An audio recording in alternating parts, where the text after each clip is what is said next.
whenever you and Ethan went to that party, whose house was that party? Me and Hunter went, and it was at this guy named Clint's house that Hunter's friend was.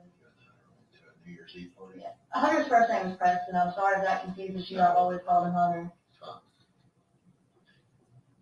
Went to a New Year's Eve party. Where was that at? It's in Piney Flat at Clint's house.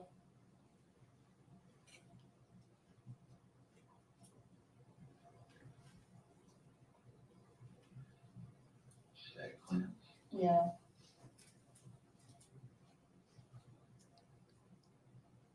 Who is Clint? Just a friend? It's one of Hunter's friends.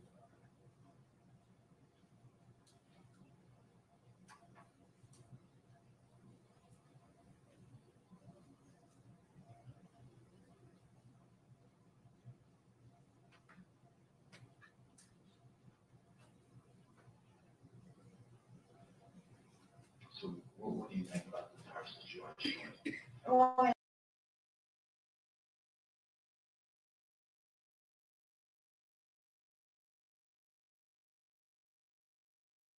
I don't know what's going on. I want to know what's going on. I mean, like, I'm kind of panicky on the inside.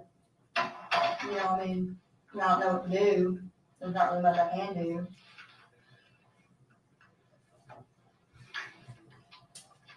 Michelle, she's on her way down to get the phone sorted. Is that your supervisor? She's one of the ones that works with me, and there's no supervisor. They're on their way from Kingsport. Okay.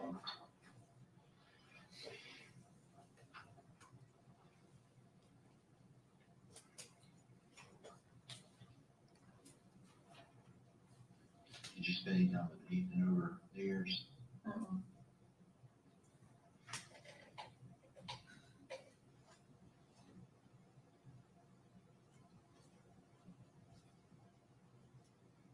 Like I said, I know he went back down to Louisiana, wherever he's at. Mississippi, or whatever you all said, I know he went back down there.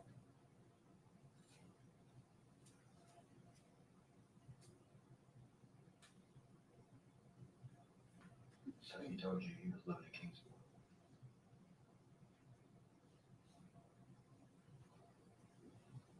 Earlier, did you tell us he was living in Lumberville, though? You thought he was living in Lumberville. Well, it's that apartment in Kingsport or Bluntville, because it's on Memorial Boulevard, it's in between.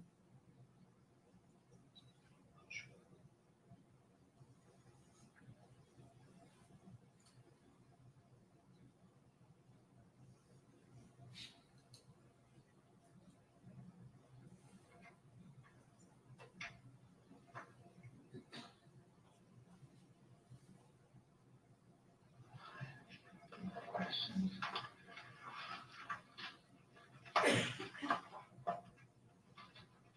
So what do you all do when Amber works out? Like, what's the process after Well, that? we're gonna have to find this baby tonight.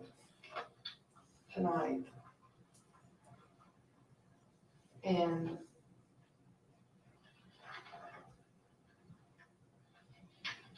I don't know where this baby is, but it's gotta be found. So what happens if we don't find her or not? I don't know. I've never run into this in my 20 years here.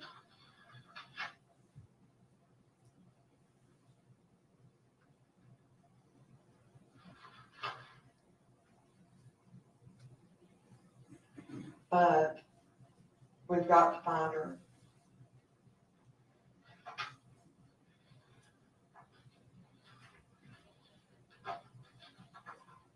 And Ethan doesn't have her.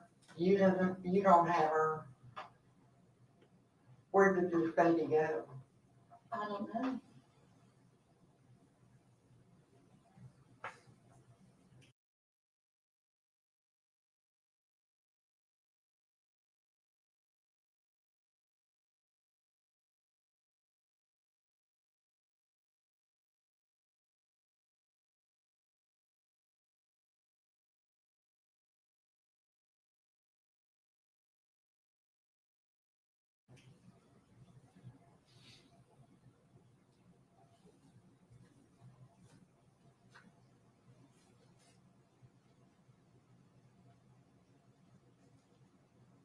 What did Preston think about the baby?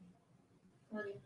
Or Hunter, do you call him Hunter? Yeah, that's his middle name, I'm sorry. Okay, I thought well, it was her. well, I didn't know what you called him, but was Hunter jealous of the baby because it was by another? No,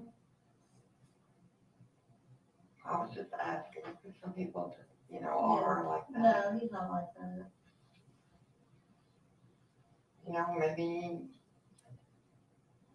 one of the questions that popped in my head, maybe you didn't want the baby. Ethan? No, Hunter. No. But Ethan and I used to get into it, and he used to tell me he didn't want Evelyn, and that I wasn't his baby. We said thoughts like that all the time, and I'd be like, I'll give you DNA test, I know this child's yours. There's my supervisor.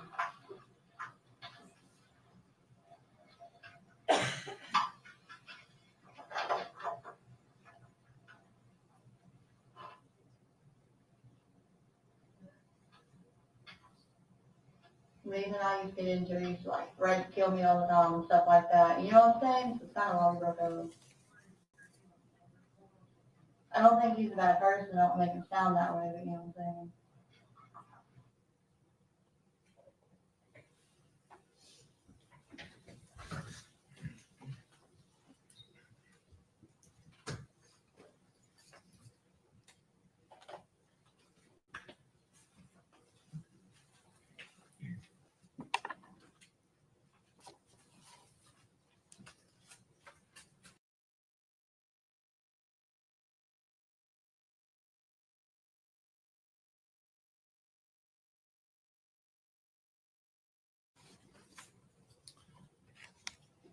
All right, Mr. Lewis, this interview took place February 18th, 2020. Is that correct? Yes.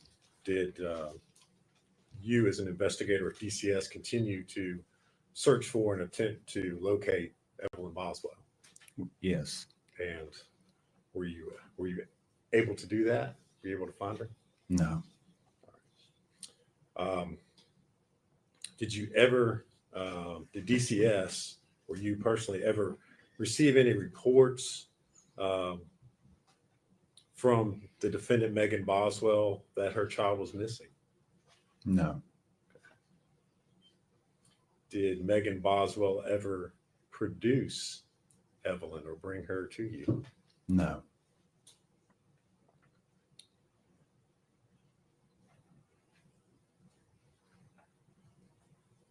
Since DCS was involved in this, since you all had received a referral, if there had been any court proceedings that had been instituted or took place regarding custody of Evelyn, would you all have been notified or made a party to that? Yes. Okay. At any point in time, were there ever any custody proceedings or custody petitions filed seeking custody of Evelyn? No. No. Okay. Either by Megan Boswell or any other person? No. As a result of the fact that she could not produce Evelyn, she could not be found, what did you do next as far as your role as an investigator was concerned? My next step was I consulted with DCS supervision, and we had decided to file a petition for requesting an order to produce the child. And was such an order obtained?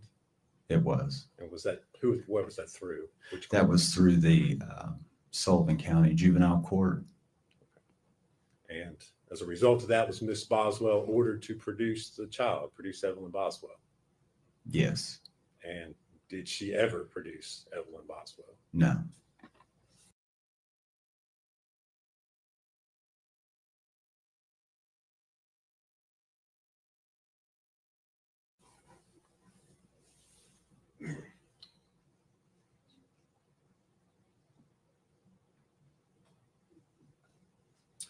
Thank you, Mr. Lewis. If you would answer any questions, Mr.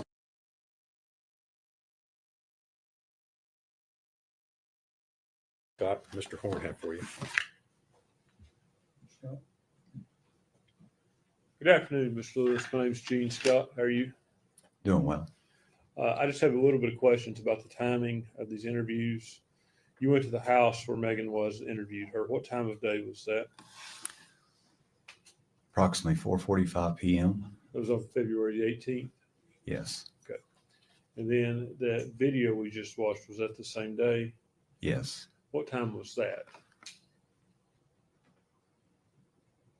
I want to say approximately at 8 o'clock. Okay, so a time period of about 3 hours, 15 minutes. Sounds right. Yeah. Did you take any further statement from her that day? No. Thank you. Pedro, No, Your Honor. is he free to go? Is any man understand? I don't think we need a judge. Mr. Lewis, I'm sorry. You agree to stop? Yes. Mr. Lewis, thank you for your testimony. You released your subpoena. You can't go, sir. Thank you, sir. Statement called Casey Salts. Last name? Salts, Saults.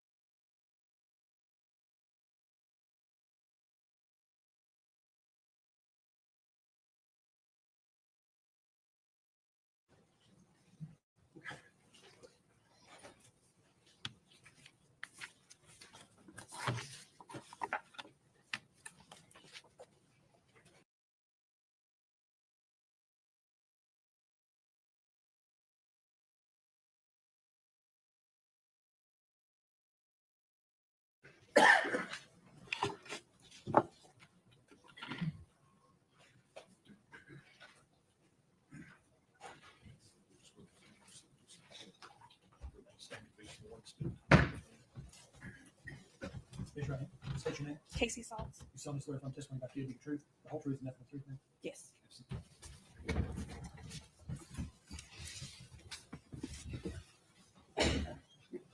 Good afternoon. Hi. Your name is Casey Salts, is that correct? Yes. And where do you live? In Elizabethton? Okay. Do you know the defendant, Megan Boswell? Yes. Can you tell us how, and I'm gonna ask you to maybe go just a little bit closer to that microphone so we can catch your voice. Thank you. Tell us how you know Megan Boswell. She was a foster child to my parents. Okay. And what is your mom's name? Gail Kite or Okay. Patricia Kite? Okay. And so did Megan Boswell live with your mom, Gail Patricia Yes. Kite, when she was pregnant with Evelyn? Yes. Okay. And did she also have Evelyn while she was living with your mom? Yes. Okay. And do you see Megan Boswell in the courtroom today? Yes. Can you point her out to us, please? She's right there. Okay. Can you describe what she's wearing, please? A blue jacket, navy blue jacket. Okay. Or we'd ask the court to acknowledge that, just identify the defendant. Record so far. Okay. So during this time frame, are we talking about 2018 and early 2019? Yo, I've been talking away. I'm sorry. I forgot to add myself from the to the stage. I said hey to Joe, hey to Ted Bellis, hey to Florida, hey to Smoky Mountain Mermaid. Thank y'all for being here again. I really appreciate that. I'm so sorry. I forget to add myself to the stage. This is part 2. The first one, I got booted. Something happened. I don't know. We're working on trying to get it fixed. So this is part 2 that we're going over now. I apologize. I forgot to add myself. 2019? Thank y'all for being here. Please hit the thumbs up. Or do you, and you may not know the answer to this, when she was living with your mom? I'm thinking it was just 2019. Okay. Let me ask it this way. Do you remember when Megan gave birth to Evelyn? Yes. And where were you working at the time? Premier Pediatrics. Okay. And obviously we probably know the answer to this, but what is Premier Pediatrics? A pediatrician's office. Okay. And where was Premier Pediatrics located? In Johnson City. Okay. Do you remember how many, is that place still open? No. Okay. That's why I'm asking it kind of in the past tense. It's now closed. Is that correct? Yes. Okay. How many pediatricians were working there at the time? 2. Okay. And what were their names? Dr. Pugh and Dr. Trosen. Okay. And what was your job description there? Receptionist, front office. Okay. Can you tell us a little bit about what your job duties were at that pediatrician's office? Scheduling and making appointments, answering phone calls, medical records, all the front duties. Okay. Would you check people in? Yes. Check in, check out. Okay. Okay. And were you able to like see the waiting room when people would come in, or would they come up to the window and check in? How would that work? They would come into the waiting room, or no, they would come into the front office to the window and check in. And then we had 2 separate waiting rooms, one for well visits and one for sick visits. This is one of the doctors from the pediatrician office. Basil is good. He's laying on the bed. I'm about to do his medicine again. Yeah, that's where we're at right now. You could kind of see in there from where we were from the doors open, but to actually like see in there, you had to get up and walk in there. Okay. After Evelyn was born, is this the office that Megan Boswell brought Evelyn to for her well visits? Yes. And when she would bring Evelyn, would you know when they came into the office? Yeah. Okay. And is that based upon what you just told us about how the office runs? Correct. Okay. Based on your experience of that office, can you tell us what your office schedule was for newborns? Like how often would they come in? They would come in like once a month for the first couple of months, and then we would kind of space them out to every 3 to 4 months until they were about 2 years old, and then they would come once a year. Okay. So for that first year, is it common for them to come more than once from 0 to 3 months? Yes. What about from 3 to 6 months? How often would they come? I'm thinking it would be about 2 to 3 times within that time frame. Okay. What about from say 6 to 9 months? Probably just once at the end. I think by then it was like every 3 months. Okay. And same from 9 to 12 months would be just one Yes. visit? Okay. When a newborn and a baby in that first year, would they always, when they came to the office, would they always see the same doctor or would they? We would try to keep them with the same doctor just for continuity of care. Okay. But if that doctor was unavailable, the other pediatrician would also see them too. Okay. And did Premier Pediatrics keep records of visits on their patients? Yes. Was that done on every patient? Yes. Including the records of Evelyn Boswell? Correct. Okay. And since you worked in the front, were you aware of whether that office did any kind of reminders for patients to remind them of appointments? Yes. They would get like an automated call the day before, Okay. and we could see if they answered or replied back to that. Okay. So you could kind of see if they said, yes, I'm coming, or no, I'm Right. reschedule, or whatever. Correct. Okay. Did your office also give appointment cards We out? did. Okay. And when would that be done? Usually when you check out for your previous appointment, we would schedule the next one and Okay. give an appointment card. Okay. And after Evelyn was born, did Megan Boswell bring her to her scheduled appointments? Yes.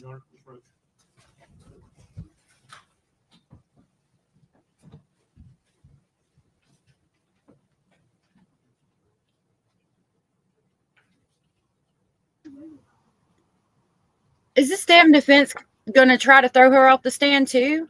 What in the world? Just gave Basil his medicine.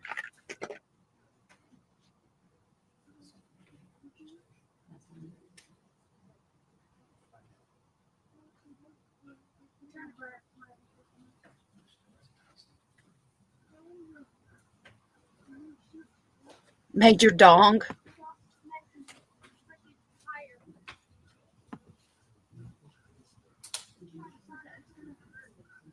KFC is Kentucky Fried Chicken, I think.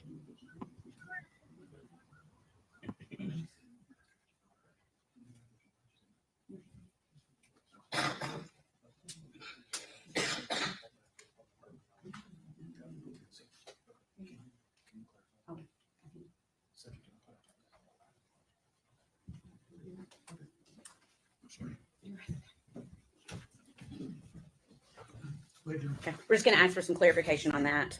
When I asked that last question, did Megan Boswell bring Evelyn, and I'll ask it in a different way maybe, did she bring Evelyn to her normal appointments for, say, the first weeks that she was supposed to bring her? Did she bring Evelyn to those appointments? Yes. Okay. And did she continue to bring her to appointments up until a certain time closer to the end of 2019? Yes. For her 12-month visit, is that something that would have been scheduled at Evelyn's last appointment, her previous appointment? You're right. Okay. Yes.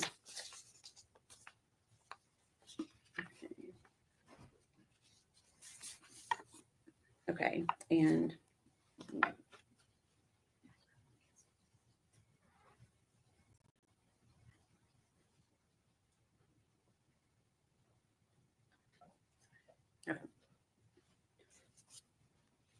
And so we asked about the appointment card. Do you recall anyone babysitting Evelyn during that same time, around early December?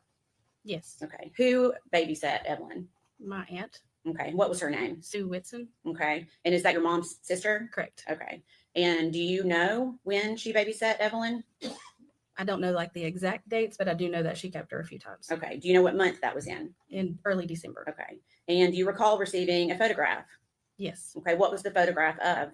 Evelyn's had a really bad diaper rash. Okay. And that's a photograph that you saw yourself Yes. of Evelyn. Okay. Can you describe what it looked like? Really blistery, and you could kind of see like on the sides of her legs where she'd been scratching, possibly some scratch marks. Okay. Since you're working, I did show it to one of the nurses. I don't recall which nurse I had showed it to though. okay.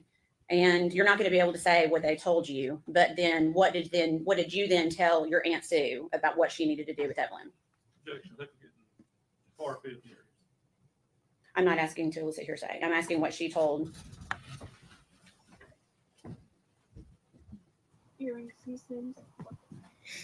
Hey Annie, yeah, this goes back to what we were just talking about with the trailer and everything being such a mess. Her as a parent, like, how did she take care of Evelyn remember when I was saying if she left it a mess like this and had that baby crawling around in that mess, then what was she like to Evelyn when it was just her and Evelyn? And here we get to hear what she was like to Evelyn when it was just her and Evelyn. Baby's got diaper rash, horrible, a yeast infection, all kinds of things. This poor child.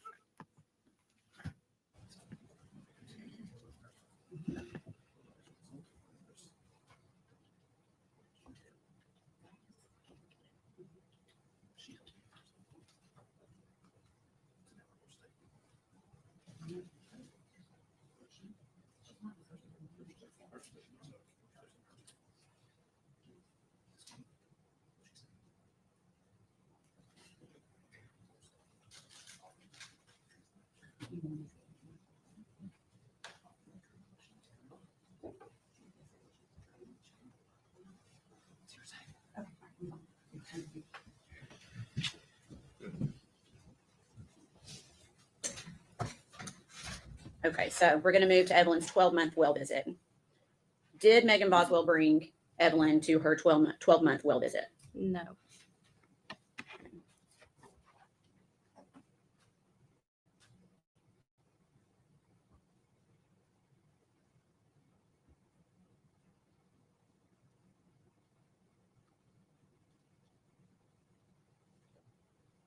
I'm going to pass you a document, see if you can identify it.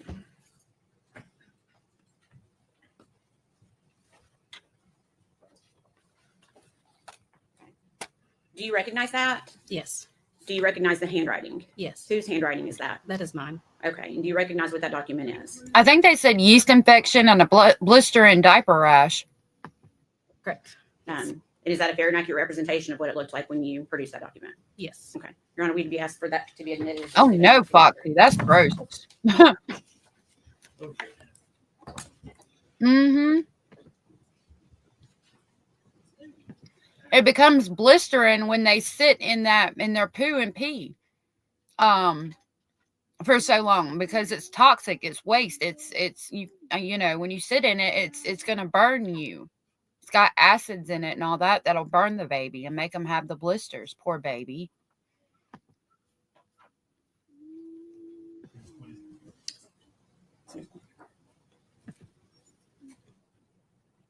Reminder card.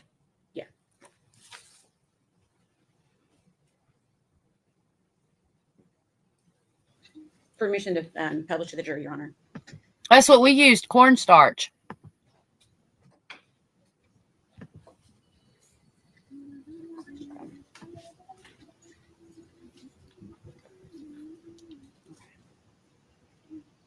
Okay. Can you see that okay? Is that the appointment card that you wrote on for Megan Boswell? Yes. And for the appointment of December 5th, 2019, is that correct? Yes.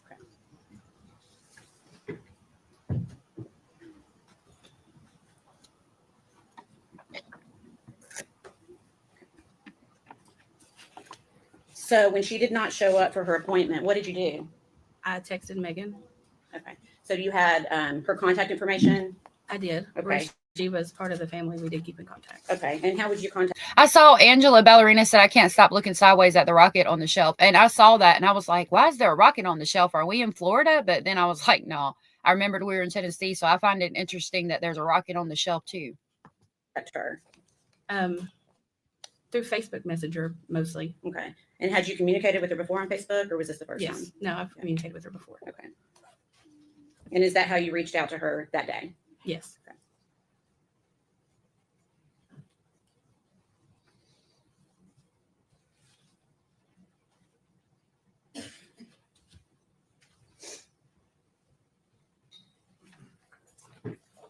Pass you another document.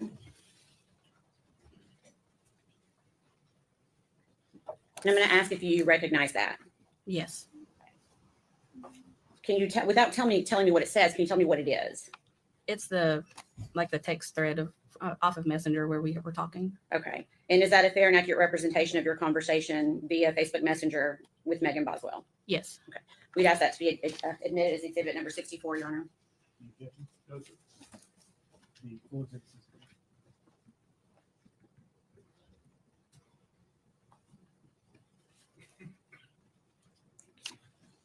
Permission to publish?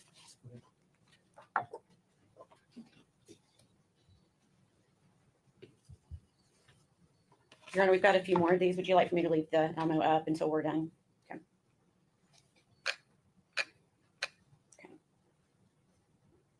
Okay. So obviously that's your name on the left. Is that correct? yes, And so then Megan Boswell's is in blue. Is that correct? correct. Okay. And can you tell us what you said, the message that you sent to Megan that day?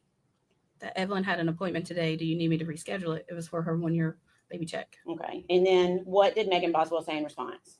That she had thought it was the next day. Okay. And then I'm missing part of that. What did you say in response to her? I had asked her where she was, And what was her response? that she was working. Okay.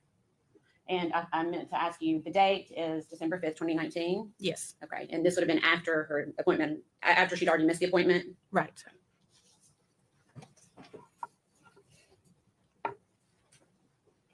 And did you reschedule her appointment? I believe so, yes. Okay. And do you recall when you rescheduled it? I don't recall the date, no. Okay. I'm going to pass you.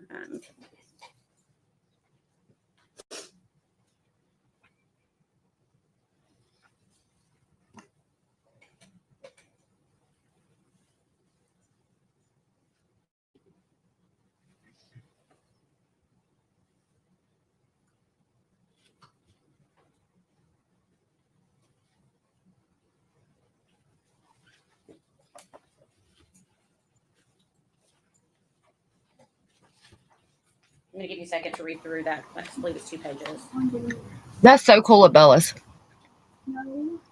I think we were all thinking we didn't know what it was seeing that rocket there. It is an recognize that? optic. Yes, Is that a fair and accurate representation of an additional conversation that you had with the defendant? yes. And how did you have that conversation? Through Facebook Messenger. And what is the date of that conversation? December 6th and December 11th. Okay. And does that December 6th date help refresh your memory on the date that her appointment was rescheduled for? Well, I did ask about the baby's appointment today, so I would say that I did reschedule it for the next day. Okay. So that would have been December 6th? Yes, Okay. Your Honor, we'd ask that be made exhibit number 65, please. Any objection? No, sir. So the December 6th message. Actually, I think I'm going to go ahead and let her look at this one too and keep it together as 1, 6, and 11. Sorry. To keep this is one continuous.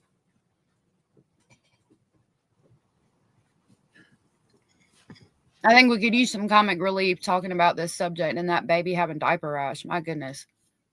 Oh my God. Y'all are so funny.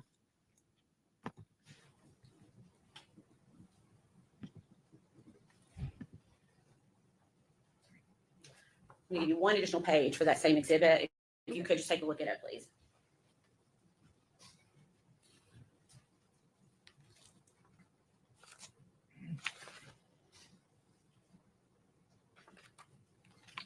Okay. And do you recognize that as also being part of that conversation? yes, Does that go into the date of December 11th as well? yes. Okay. But that's to be that collective exhibit number 65. You pulled it to the side. Yes, sir. Permission to publish? Okay. Ms. Saltz, I'm going to go through one page at a time of this, okay? Mhm.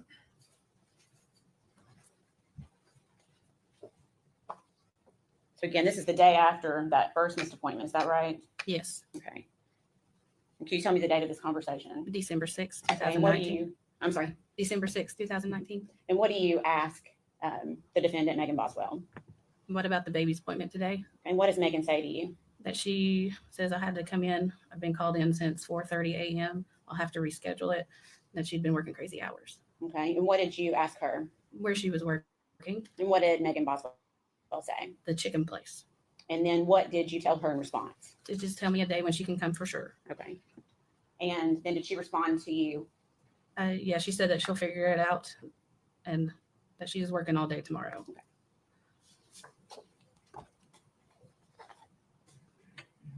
Is this a continuation? Just proving the lies, basically. Florida said, I can't believe it's taken 5 years to go to trial. Yeah, it's crazy that it took that long. Like, that's an insane amount of time to take this to trial. Like, it took way too long. Of that same conversation. Yes. Okay. And then what do you say back in response to Megan Boswell? I told her it was okay. I just didn't want her to get too far behind on her shots. Okay. And does the next conversation start on December 11th? Yes. And is that started by Megan Boswell to Yes. you? Okay. What does Megan Boswell say to you? She's asking if her dad or Ashley can bring Evelyn for a doctor's appointment because she had been working really hard from 4:30 to 6:30. Okay. And does she say that she's staying past 6:30? Oh yeah, it does say. And then she's staying after to clean too. Okay. And what is your response to her? I told her that, yeah, it was fine, that they could bring her. Do I need to make an appointment? And then what does Megan Boswell say to you? That when her dad wakes up, she'll ask him if he can. Okay. And the last page of this exhibit.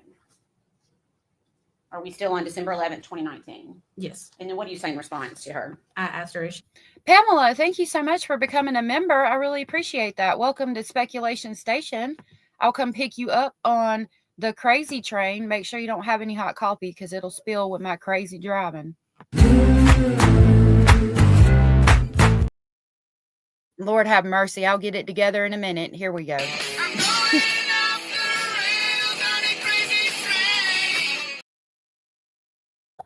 Thank you, Pamela. I'm sorry. I do not have it together today. Thank you, Pamela. I appreciate that.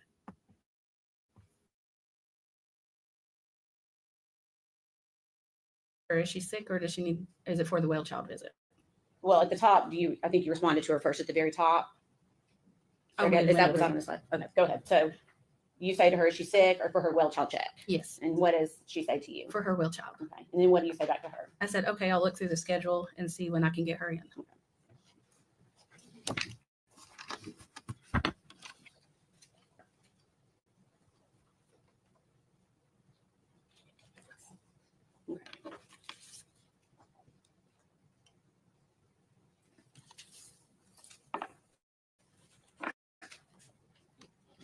Do you recall if you rescheduled that for a date? I want to say that I did, but I don't remember an exact date. Okay.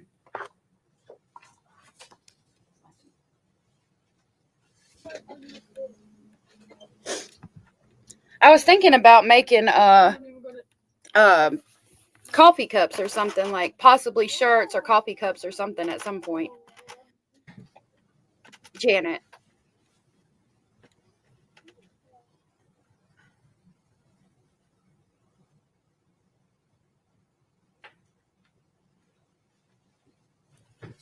I'm gonna pass you one last set of photographs. I'll give you a second to read through them.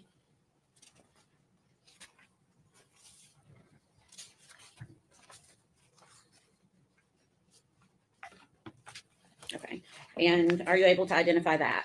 Yes, Do you recognize it?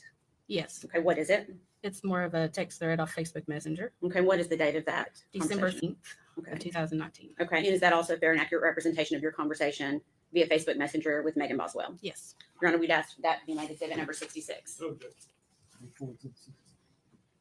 What was the date again? December 13th, 2019, Your Honor.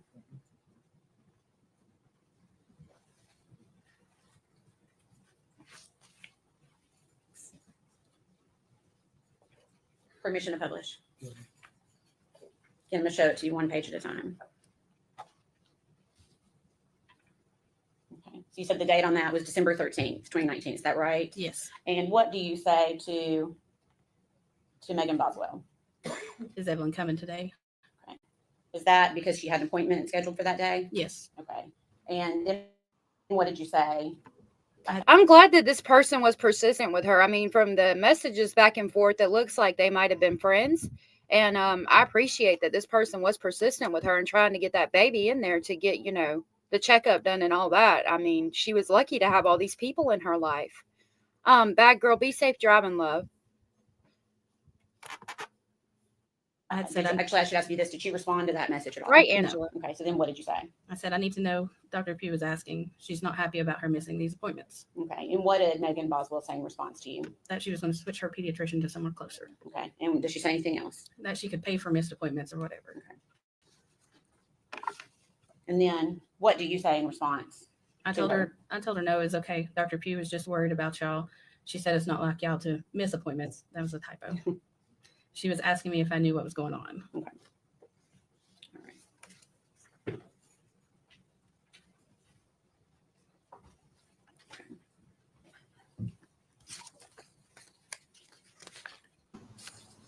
Hey, Ava. Good to see you. How long did you work at Premier Pediatrics? Probably a little over 4 years. Okay, and during that time, I'm assuming like children would switch pediatricians. Correct. Is that a fair statement? Yes. And when they did, would you get record requests from the new doctor? Yes. Okay. Did you get a record request from another pediatrician for Evelyn Boswell? Not to my knowledge. From any other doctor's office for Evelyn Boswell? No. Is it typical, based upon the time that you were there for 4 years, typically would you get a request from another doctor to get their vaccine records, et cetera, of the Yes. child? Okay. And I'm assuming you personally, you met Evelyn yourself, is that right? Yes. Do you recall the last time that you saw Evelyn alive? November 28th of Okay, 2019. okay. So it had been just a little bit after she turned 1, is that right? Yes. Do you remember where you were? Rachel said, I believe, but I could be wrong, but I believe that this girl's mother was Megan's foster mother. That's interesting. That could be why they're so close. Absolutely. I don't know. It's just a speculation, but that's interesting. At my home. Okay. And do you remember why she was there? I think Megan and Evelyn were going to visit with my parents and they were busy. So she stopped by to visit with me. Okay, so she came by to visit, and Yeah. it was just Megan and Evelyn together? Yes. Did Evelyn appear healthy that day? Yeah. Any concerns that you had for her? No. Was she mobile yet? Yeah. Was she walking? Toddling around. I think Okay. she was still holding on to stuff, but she was getting around. Please answer any questions that Mr. Scott has for you. Okay, Mr. Horn. Ms. Saltz, right? Yes. My name's Tim Horn. I'm one of Megan's attorneys. I just want to ask you a couple quick questions to make sure I understood your testimony. And that is, since Evelyn's birth, up until roughly right at the 12-month mark, Megan was bringing Evelyn in as recommended for these wellness checkups. Correct. It would be a fair statement to say that she did that up until Ms. Nightingale last Chaz said she said that in the beginning. Okay, I didn't catch that part. Thank you. year, right Hey, at Tony. the onset of December. Correct. So a year. Yeah. And during that year period, you said you'd worked in a pediatrician's office for about 4 years. Mhm. It would be normal or customary that if, when you're examining a child and you saw signs of abuse or neglect, you'd have a duty to report that, wouldn't you? Yes. And that's a statutory duty that's imposed upon physicians and doctors to do. Correct. So I'm gleaning from your testimony that Megan was doing everything that a mother should, or that we would want a mother to do for this first year of the child's life. Correct. And to your knowledge, there was nothing documented, or there was no concerns about Evelyn's welfare. Is that correct?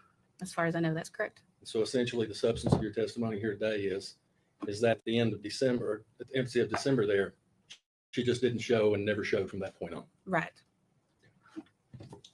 All the questions I have. Can she be released from stand?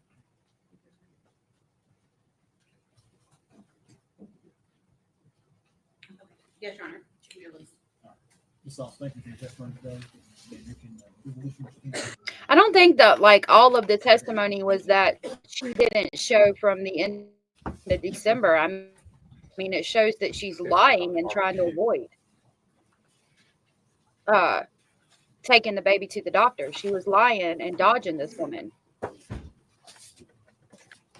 mean, it wasn't only that she didn't see the baby from before December, in my opinion.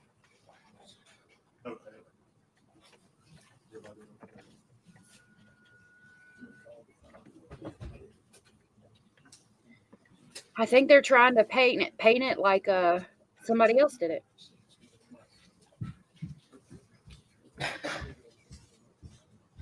Raise your hand. State your name. Barbara Elaine Pugh. You solemnly swear or affirm the testimony that Oh, this is pediatrician. I do.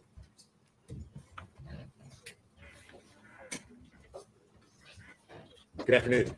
Hello. Dr. Pugh, if you would scoot up real close to that microphone there so we can pick you up. Okay. I've got it on 1.25, just by the way. There you go. That's better. All right. Your full name, please. Barbara Elaine Pugh. All right. And where are you employed, Ms. Pugh? I am currently retired. I'm a pediatrician. All right. And how long were you a pediatrician? I think 37 years. All right. Where did you practice? I own my own practice Premier Pediatrics in Johnson City. All right. And was that an open pediatrician's office back in 2018? Yes, I think that's right. Okay. While you were had that pediatrician's office, did you have a patient there by the name of Evelyn Boswell? I did. All right. And the mother of the child, her name was Megan Boswell? Yes. Okay. How many doctors were in the practice there at Premier Pediatrician? At that time, we had a physician assistant and another doctor, another pediatrician. So how did that work when you had a patient there at the office? Did one doctor, was that assigned to a specific patient or was it just kind of on a? Well, they could rotational request basis? who they wanted to see, but most often they saw the same one for their physicals, usually. And did you see Evelyn shortly after she was born there in your office? My partner at the time, Dr. Trozen, saw her for the very first time at 8 days of age. All right. And would you all have reviewed her birth records from the hospital as part of your usual protocol in taking her on as a new patient? Yes, and it was in the chart when Dr. Trozen got the information. All right. And you had an opportunity to review Evelyn's chart? Yes. Okay. Did you note any concerns as far as her birth, pregnancy, anything like that prior to her coming on as a patient there at your office? Well, the mother was a teen mother, and in pediatrics, we consider that of concern. So she was 17 at the time. The baby had group B strep. Mama was group B strep positive, so the baby got some antibiotics for a couple of days, but she went home at 2 days. She was small for gestational age, like 5 pounds and 6 ounces, I think it was. So she was small, but other than that, she was doing well. All right. And did you all see her on a regular basis there at your office? Yes, she came for her physicals 2 weeks or 16 days is how she was, but she came for the second visit and then 2, 4, 6, and 9 months.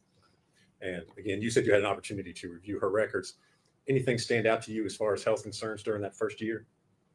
No, I mean, the last time we saw her was for a sick visit. She was about 10 and a half months old. So that was her last visit in October of 2019. But her 2, 4, 6, 9 months visits, in 2 weeks, she was doing well. Okay.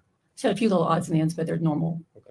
No. Developing normal like a Yes, she was growing well, and her developmental skills were very well. She was actually advanced at 9 months, talking some, and she was doing well. Okay. So meeting normal milestones, nothing that Yes. as a pediatrician would give you any sort of concern. No, she was doing well. Okay. You aware that she had a visit scheduled for December the 5th, 2019? That probably would have been her 12. It should have been her 12-month checkup. All right. And you learned that she failed to make that visit. Is that correct? Yes, I think she had more than one. I think it may have been rescheduled, but I'm not sure. But she did have, because the front office takes care of that. But she did not come anymore after 10 and a half months. All right. And obviously, as a pediatrician, it's important for you to see a child regularly during the early parts of her Yes. life, correct? Yes, Okay. we haven't. So did that concern you when she did not show back up for her year visit?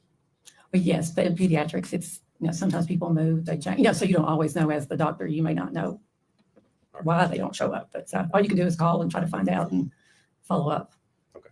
All right. So you said the last time you saw Evelyn was in October of 2019. Well, actually, Dr. Trozen saw her that day for a sick visit. So the last time your office saw her. Yes. Does your office maintain medical records as a normal course of treating patients Yes. there? When I sold my practice to when they made the charge of maintained with Dr. Justin Jones with Ballot Health.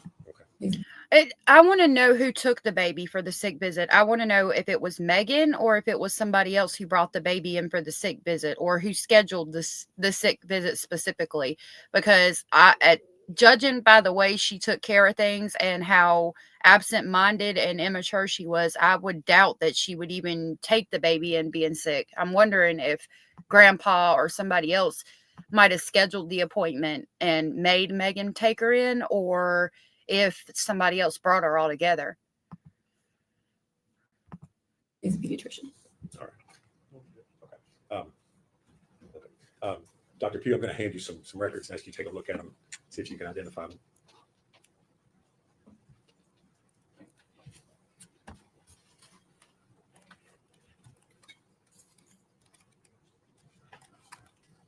Yes, And what are those? those are the charts from my office. Okay. And is that a true and accurate copy of the medical records of Evelyn Boswell Yes. that were maintained by your office? Yes. Judge, I would move to make that exhibit 67, please.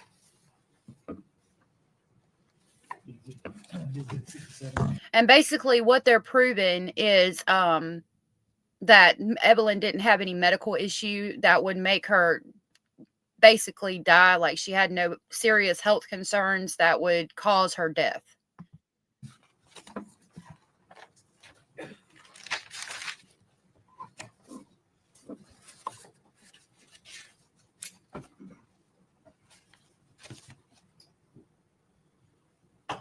Thank y'all for hitting the thumbs up. I appreciate that so much. Thank you, Dr. Peter. If you would answer any questions, I believe Mr. Horn might have for you. So all but the first visit you saw Evelyn. Is that my Not understanding? the first and the last visit I did Okay, see her. last. But you would have had access, so when you did treat her, you would have access to all of her medical records. Yes, they would be in the chart. And as a pediatrician in the state of Tennessee, would it be fair, I mean, is it your understanding of the law that if a pediatrician's examining a child and they suspect abuse or neglect or something that's affecting the welfare of that child, they have an obligation to report it? Yes. And to your knowledge, the records that were made in regards to Evelyn, was there anything in there that would cause, warrant, or impose a duty to report anything to law enforcement to require to No, or- investigate that? No, or I would have taken care of it. I imagine you would. Your medical license is important to you. So fair statement to say that Evelyn was progressing the way she Yes. should progress, and that Megan was fulfilling, up until the point you last seen her, her maternal responsibilities as far as it relates to the child. Or yes. That's all the questions I have. Peter, There you go. is she free? She is. Dr. Peter, thank you for your testimony. Thank You you. released from your subpoena. You're free to go. Okay. State called Paul Miller. Who is Mr. Paul Miller?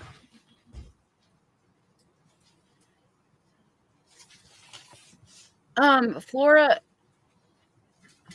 sometimes you can do it by the chat box with the little dollar symbol, or if you can't do it that way, you can go out and go to my YouTube page where it says speculation at the top in red, like my regular page, and click join.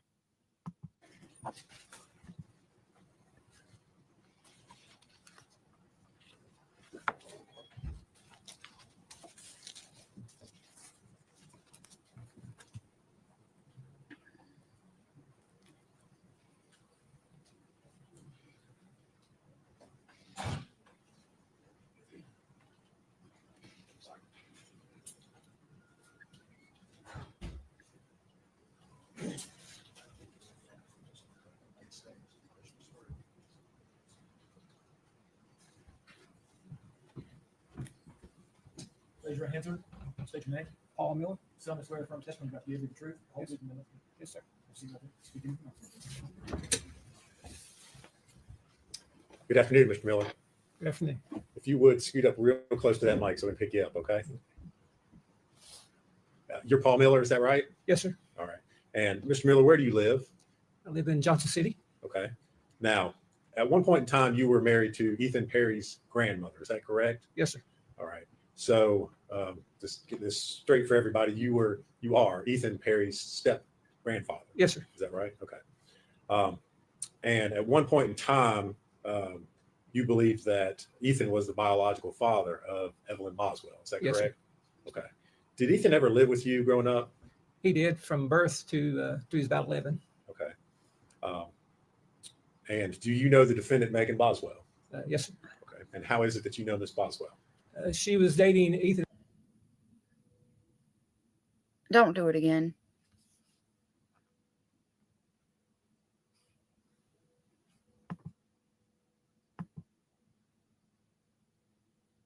Don't do it again. Don't do it again.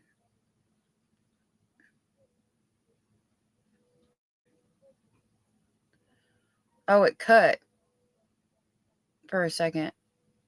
Hold on. Picks back up here. Hold on just a minute. Flora, I'm working on that for you. I'm to trying to bring, see. Evelyn to the house. I wanted her to give her a gift and get to see her. And so I'd set that up with her. And then I found out Ethan was in also. And anyway, ended up getting them both to come. I didn't know if they were going to come at the same time, but they did. They Right. came. They came at the same time in the same car. All right. So they both came over to your house there in Johnson City Correct. right before Christmas. Correct. Was Evelyn with Megan? She was not. Did you inquire where she was? I did. And She told me that Evelyn had the flu and was staying with her grandmother, and that she was sick and didn't want to expose us. so did you go on to visit with Megan and Ethan while they were there? We did. You mentioned that you had Christmas gifts for Evelyn. Correct. Did you give them to Megan? I did. Um, After she left, did you ever get any photos or messages or anything that showed Evelyn with the gifts that you'd given her? Oh, I asked her before she left the house. I said, "Please send me a video of her opening her gift," and she said she would, but I did not get that. And then later, I did text her and ask her if Evelyn liked her gift, and she said yes. You never saw any photos? Never saw any photos. You testified earlier, mentioned that you got to see Evelyn in late October 2019. Yes, sir. Did you ever see her after that? No, sir.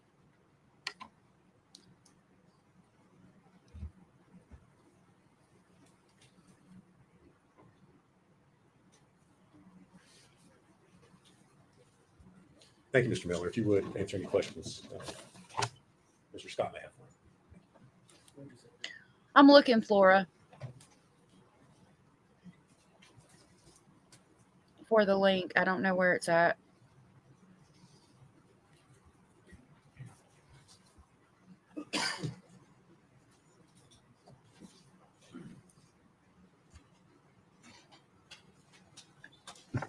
Mr. Miller, you said that Megan made you aware you were a grandparent.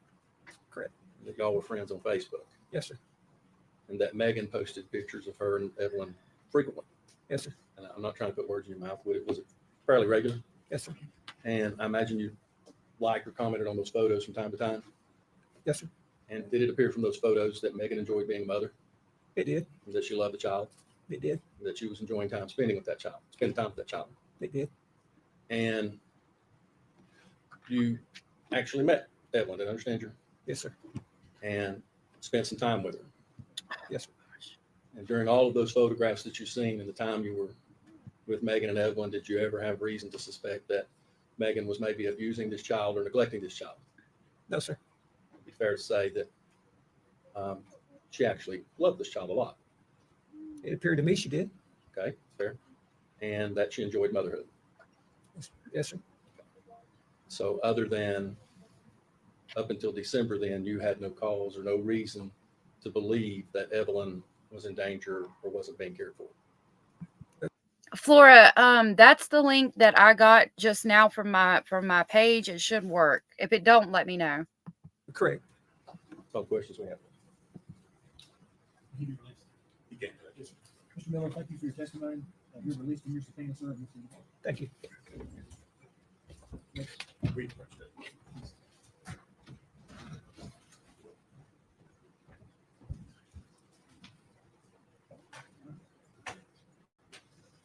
We'll take 15. One stand, please.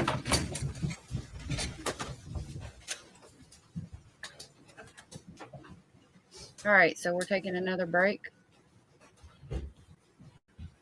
I'm assuming.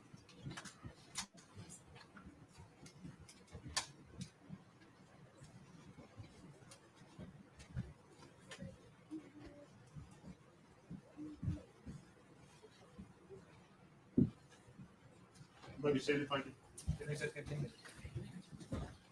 Hold on, I'm trying to skip it to where we need to be. Stand for a second. All right, now we are 5 minutes behind, I think. Let me see. Oh, 23 minutes behind, excuse me. And thank you so much for that. Okay, they're calling up this person to testify. That's all they done. And gifted 5 speculation station memberships. Thank you so much for that. That was so very sweet of you. I really appreciate that. I will check and see now if I can tell who they were gifted to. That was so very sweet of you. I'll come pick y'all up. It was gifted to Lulu, Gen 13, Betty C, Miss Nunya NY Business, Britt, I think that was, yep. Okay, those were the people who were gifted. Thank you so much for doing that. If you guys were gifted a membership from Ann, please tell her thank you, and I'll come pick y'all up on the crazy train.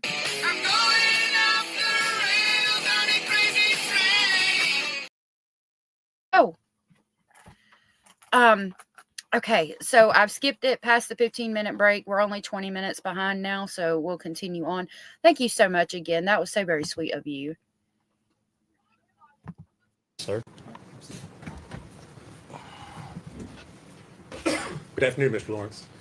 Good afternoon. You are Stephen Lawrence, is that correct? Yes, sir. Mr. Lawrence, do you know the defendant, Megan Boswell? I do. And how is it that you know her? She was friends with my little sister.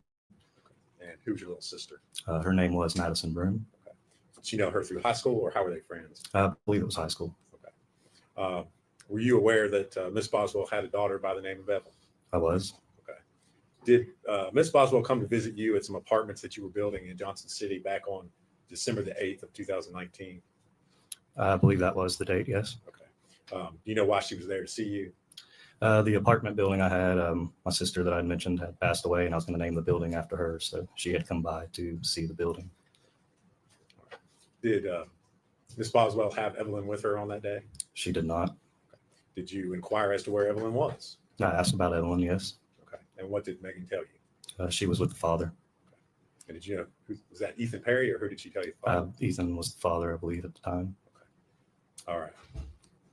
Now, on February the 25th of 2020, were you contacted by Megan? I don't remember the dates to be exact, but I was contacted after the visit, yes. I believe that was about the time frame, yes. All right. Was this during the time frame in which Evelyn was reported missing? Going off memory, yes. Okay.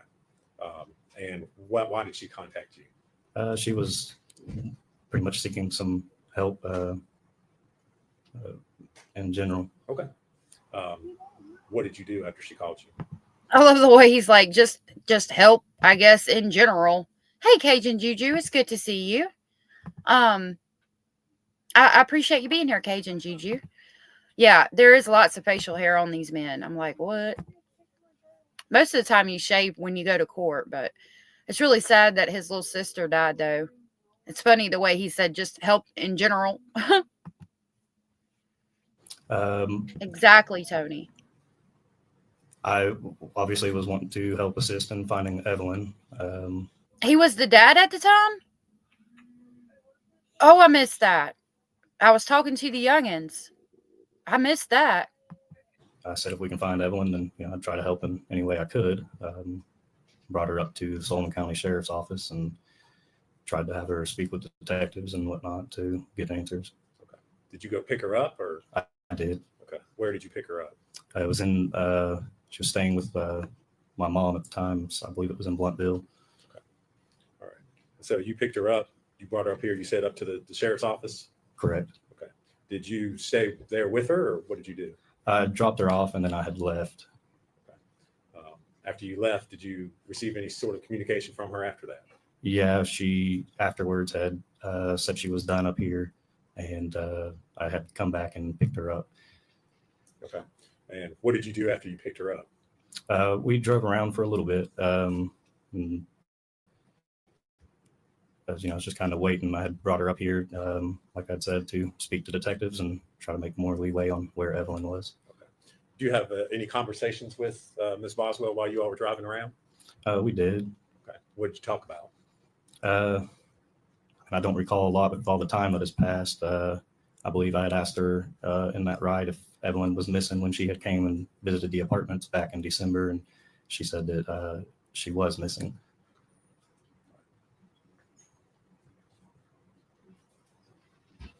Thank you, Mr. Lawrence. If you would answer any questions Mr. Scott may have for you. Foxy said that the Army guy in Louisiana was dad at the time. Okay, thank you.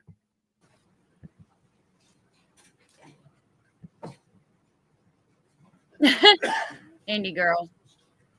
Yeah. We don't have any questions. All right. Mr. Lawrence, thank you for your testimony. You're released from the opinion.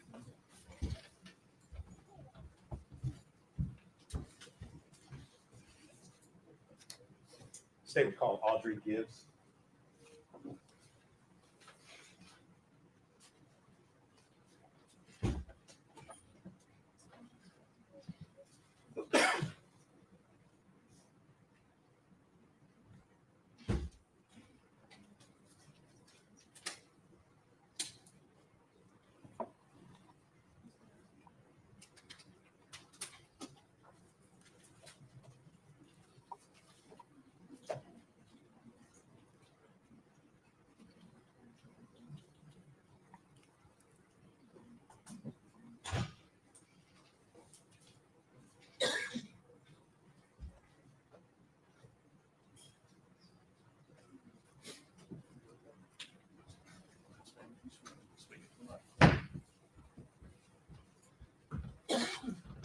Raise your right hand, man. State your name. My name is Audrey Gibbs. You solemnly swear or affirm testimony you're about to give the truth, the whole truth, and nothing but the truth. Sorry. You're fine. Hi. Hi, how are you? Been better. Okay. Just breathe. You'll be fine. You need a minute?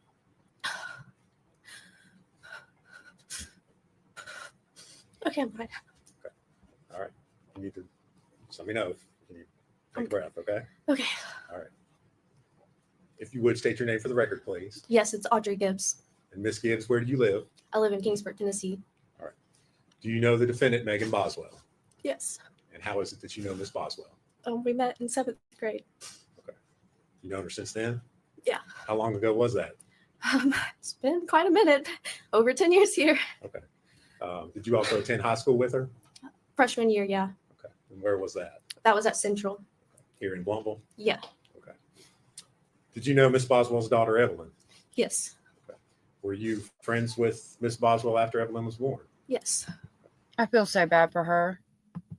Did you ever see? Annie, that guy was a friend, brother to a friend of Megan's, and I'm assuming this is the friend. See her or visit with her? Quite often, yes. Okay. When you say quite often, how often are we? How Almost- frequently are we talking? Almost every day. You know, in 2019, we hung out a lot.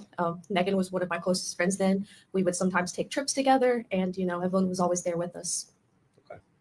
So that would have been right after Evelyn was born. Is Yeah. that right? Yeah. How old was Evelyn at the time? I think, you know, I mean, we hung out the whole time. I mean, in the summer, I believe she would be like, you know, 7 months, 8 months, 9 months, something like that. I can't remember her exact age during that time. I just know, yeah, Okay. So you were seeing her quite often. very frequently during that time. Yeah. What were your observations as far as Megan and her being a parent to Evelyn? You know, for the most part, it was all right. There was no complaints there, but there were some things like that I noticed. Like sometimes it would be a long time before she would change her diaper, and it'd be like, hey, do you need to change her diaper or anything like that? There was also one time with the car seat. I had noticed that she hadn't buckled her in, and I just mentioned, hey, you know, you better buckle in, Evelyn, and stuff. It's not safe for you to ride around. You could get in a car accident. She could get hurt, and just those two things I noticed. But other than that, not really much else. She appeared to You mean she wasn't responsible?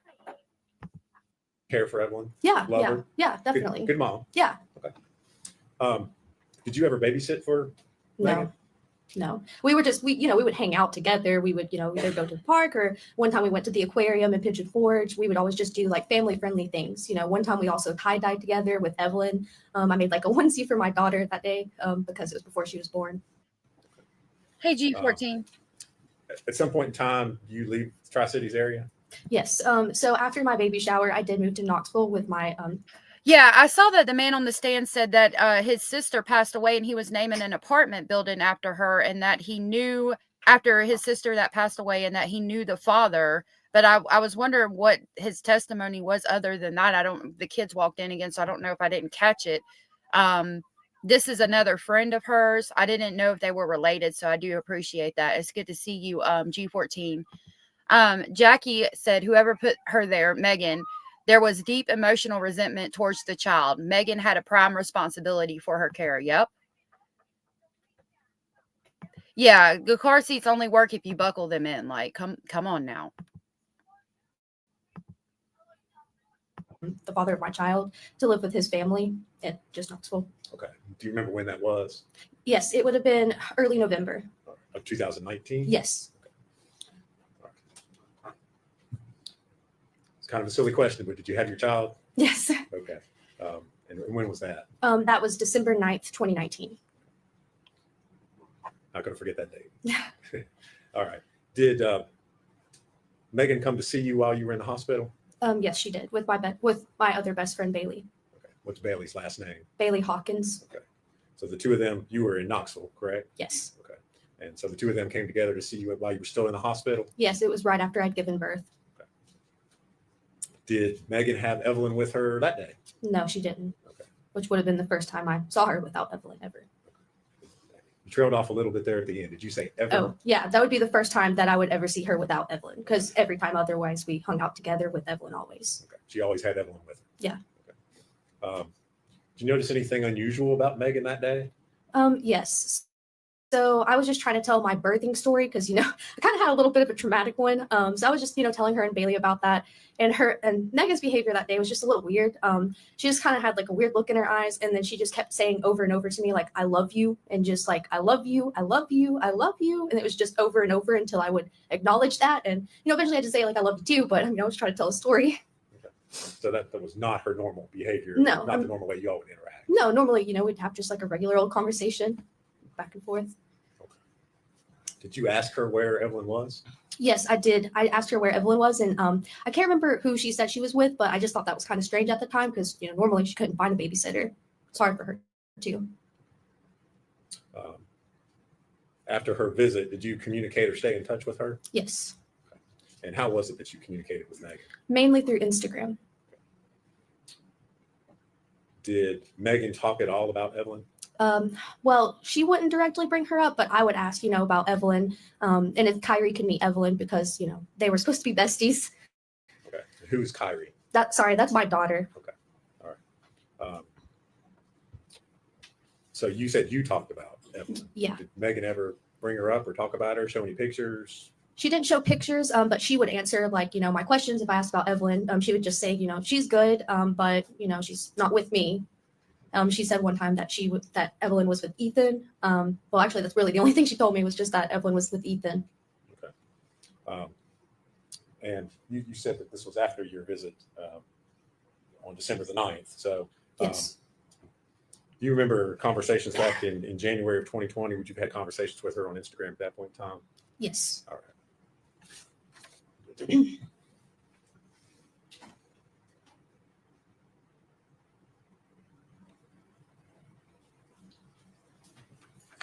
Ms. Gibbs, I'm going to hand you a document and ask you if you can identify what's shown in that.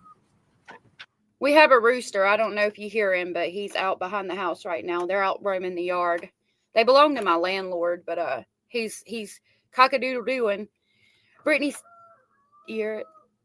I don't know if you heard it, but Brittany said, "This poor little girl. I just want to hug her. Some people just don't deserve to be parents," and I'm with you on that 100%. Hey, Indy girl, we were summoning you earlier.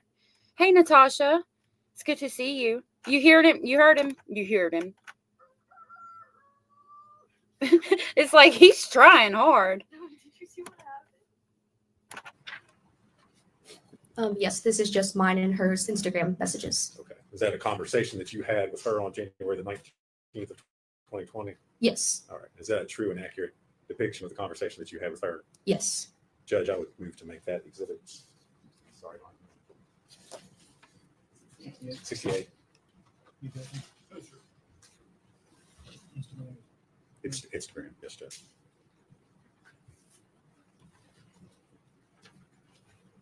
And I'm going to ask to publish that to the jury.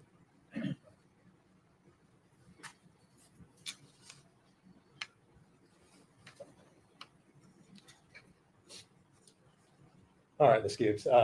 Just for clarification, I noticed at the top it says Maggie May. Is that how you had her, or is that her handle on? That was her handle on Instagram. Okay. And the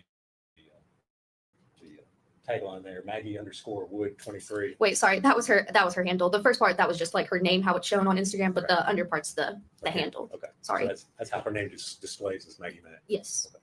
All right. And so her part of the conversation there is on the left, yours is on the right. Is that correct? Okay. So on January the 19th, 2020, you got a message from her, WYB. Can you tell us what that stands for those of us who may not know? Yes. What you doing? Anders, I'm so glad you're back. I'm no longer afraid since you have entered the chat. All of my fear has just been expunged from my body. So thank you for that. So that means what you doing? Okay. And did you respond to that? Yes. All right. And again, you used This is slang term, sorry. NMWBU. What does that stand for? That means not much. What about you? Okay. And what else did you ask her? I just said, how's Evelyn? To which she would reply, good. And then, I mentioned you should bring her up here to meet Kyrie, just because, that was one of my biggest things. I just really wanted them to get together. Okay. And what did she respond to your comment about that? Yes. She then said, I don't have her right now. Ethan's got her, but we could come tonight if you want us to. Which I was at my aunt's at the time. So that's why I said tonight wouldn't be good. When's the next time you could come? And then she said, probably not for another couple weeks, which at that time I would be out of Kingsport because I lived in Knoxville at the time. Okay. So you were just up here visiting? Family, yes. Okay. And friends. Okay.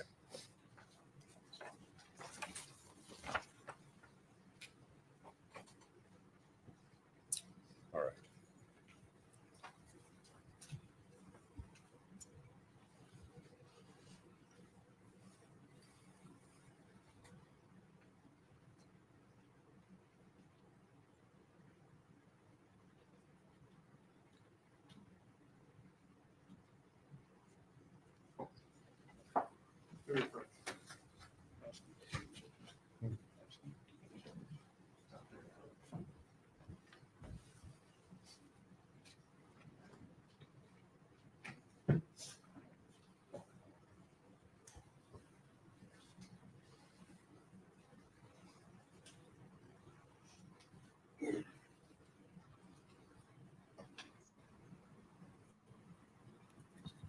I'm going to use that for my daily recap.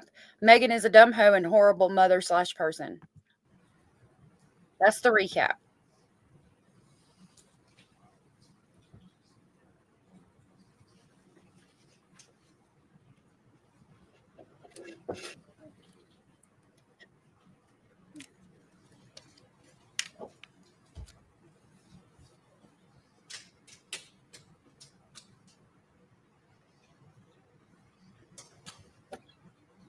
All right, when do we start talking again?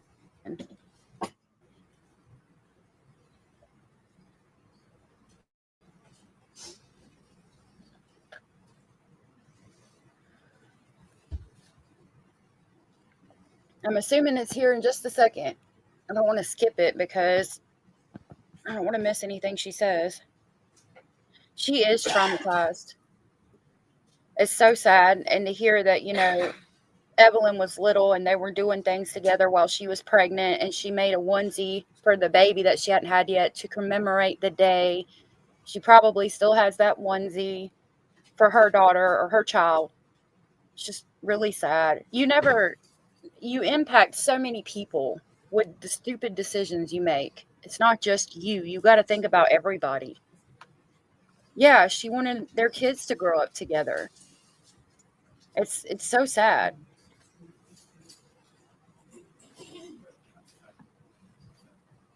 That would be even worse if she was disposed around the same time that this girl had her child.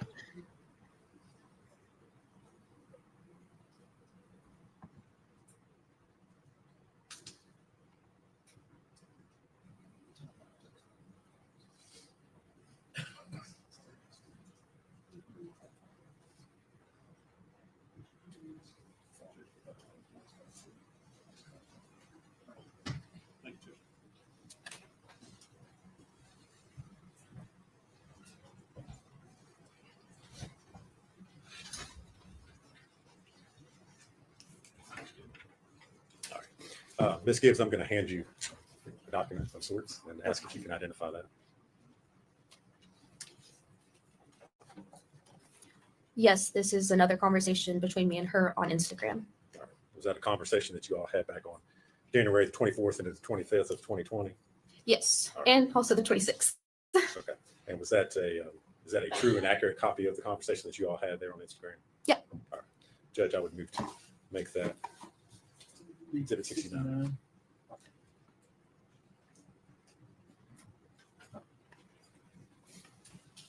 Ask to publish it to the jury.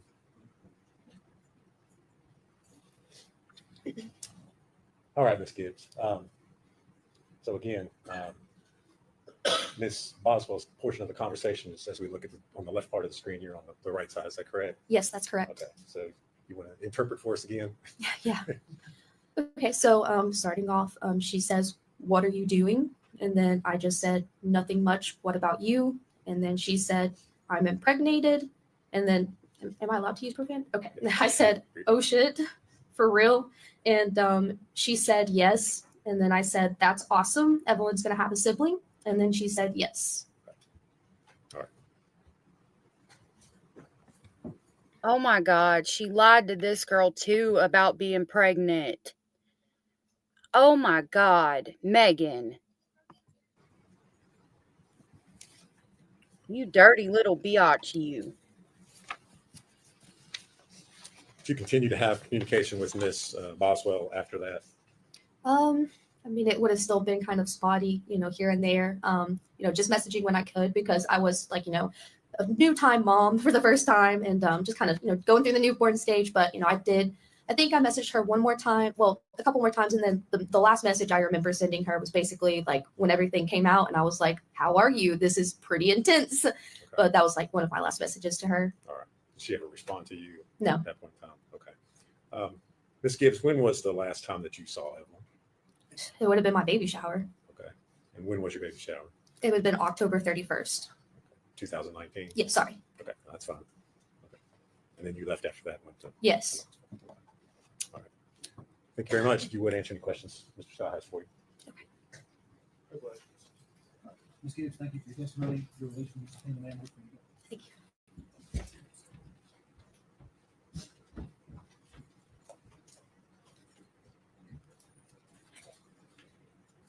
State would call Bailey Hawkins.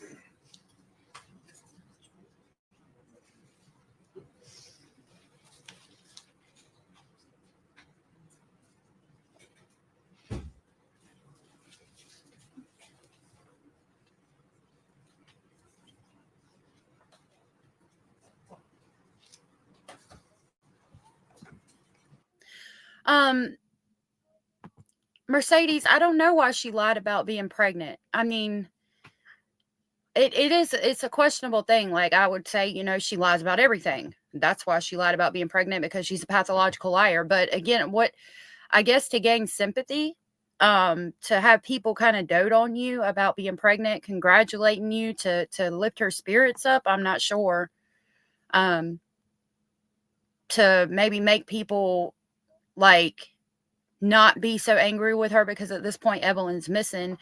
And if she's like, "Well, I'm pregnant," like they would maybe try to be easy on her because she's pregnant, like not as hard on her as they would be if she wasn't pregnant. You know what I mean? Like as far as asking about Evelyn and where she's at and all of that, maybe that was her thought.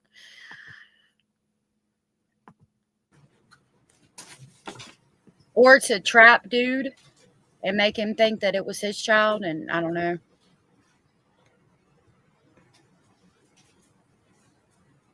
Yeah, she probably lied to get out of the polygraph, but why would she tell her friend she was pregnant? Maybe to push off the lie more?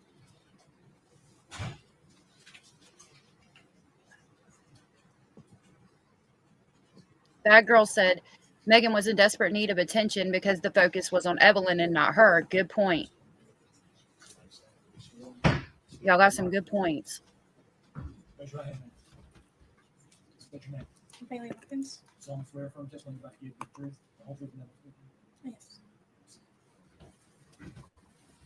truth. Yes. Bailey, how are you today? I'm here. Can you tell us your name? Bailey Hawkins. Okay. Can you tell us where you live? What city do you live in? Bluffville, Tennessee. How long have you lived in Tennessee? I moved to Tennessee in 5th grade, so about a little over 10 years. Okay. And when you moved to Tennessee, what school did you go to? I went to Olson Elementary School. Okay. And do you know the defendant, Megan Boswell? Yes. How do you know her?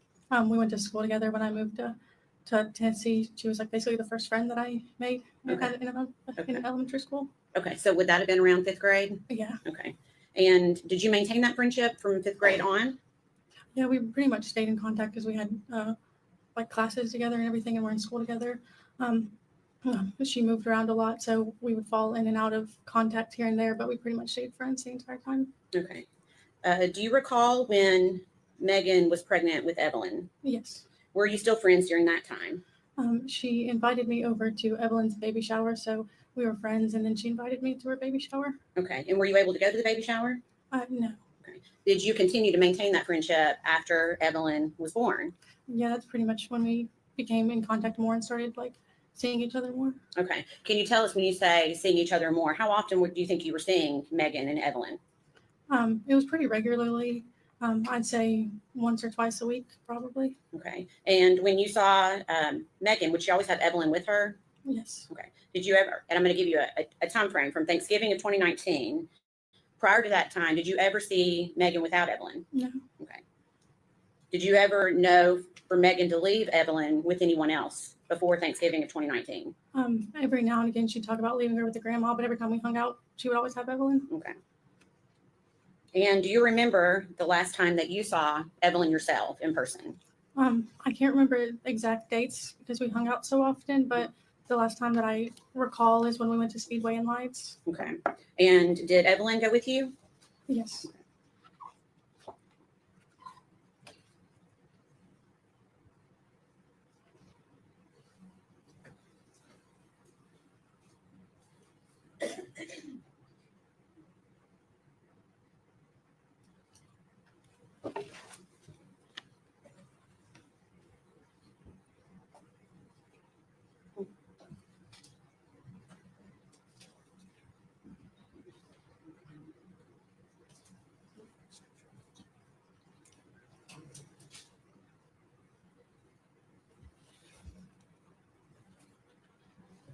Who we approach?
Hey, Allie, thank you for being here. Yeah, I would assume because she thought that by saying she was pregnant and it would get her out of the polygraph, which they tested her when they arrested her. It was so funny because the cop said there was 25 people that were pregnant before she got arrested and then 25 people that were pregnant after she got arrested. Oh, look at her pretend to cry.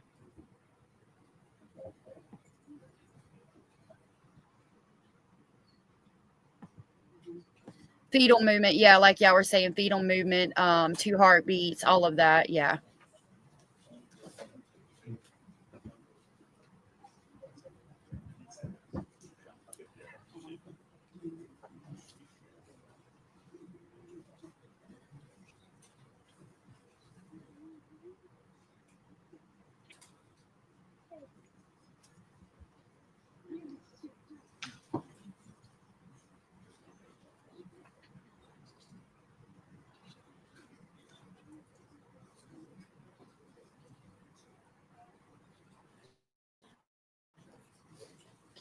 I didn't skip it because it looked like they got right back to it, but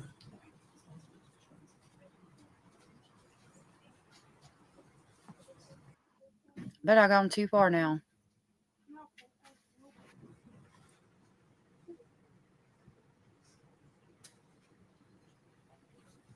All right, now.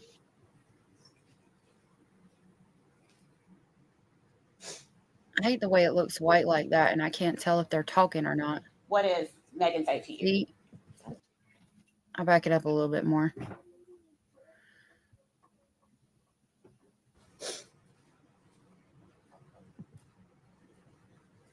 I need a brown sugar Pop-Tart. All right, they're about to get back to it.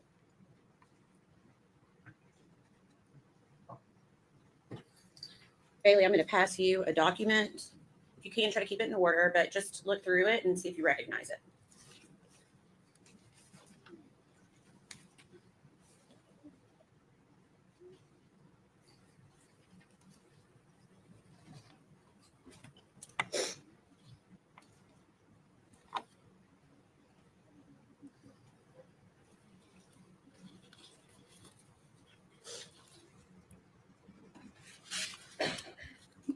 Yeah, I do recognize You them. do recognize that? Can you tell me, without going into what the context is, can you tell me what that is?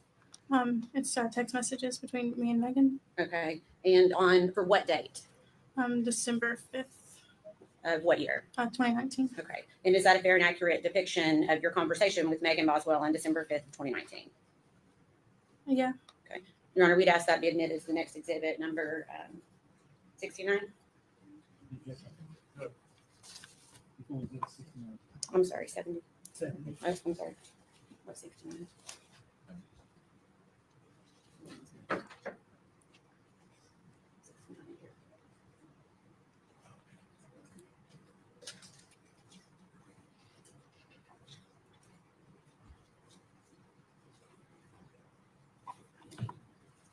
Sorry about that.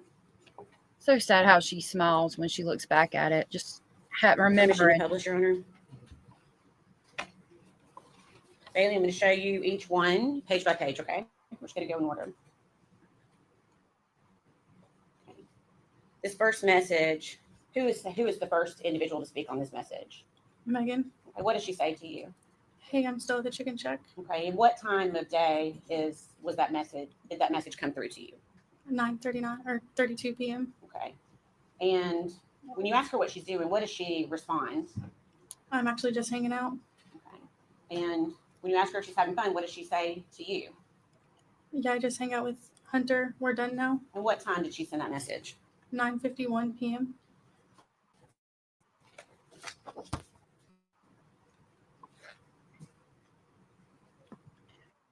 She can clean the chicken shack with Hunter, but she can't clean her own daggum house. We are like 12 minutes behind now. See, that's why I like to start late so we can skip all the BS. So now at 10:29 p.m., what does Megan say to you? Blurry a little bit. I genuinely enjoy hanging out with him. And when you respond to her, what does she say in response at 10:30 p.m.? Like, I don't mind work at all. I've been at work all day. Yeah, no, I really like being around him. Okay. And then when you say that's awesome, I'm glad you like your job, what does she say in response to you?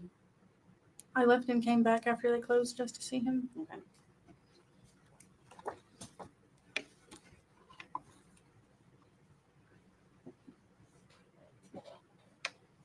Trying to make this not.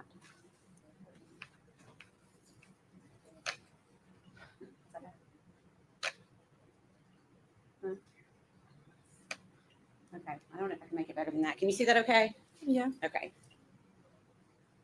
So at this point, we're at around 10:40 p.m. and you're asking if it was just Hunter, and what does Megan say in response? His dad was in the back with him and I chilled up front. Okay. And then what does she say in response or regarding Hunter and his dad? Him and his dad went to go to church with them on Sunday. Okay. And then what do you suggest to her in response to that? I say you could bring Evelyn. And what does Megan say? I used to take her to church with Caleb. His dad was like, you can come to church with us Sunday. And Hunter was like, yeah. And we go to that barbecue place you like and get food after. I feel kind of bad. He's not a bad guy. And I was like, he's so weird.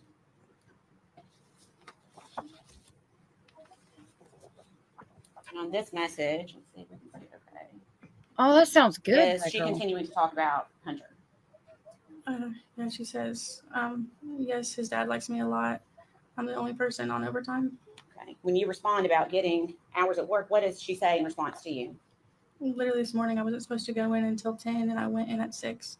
Hunter called me and was like, do you want me to come in? I'm here. And I was like, sure. I'm going to the shack at 4:30 in the morning to help him open. I've not had a male friend I've actually enjoyed just like hanging out with in so long. Okay. And has she indicated to you that during all these hours that she's working that her grandmother is keeping Evelyn?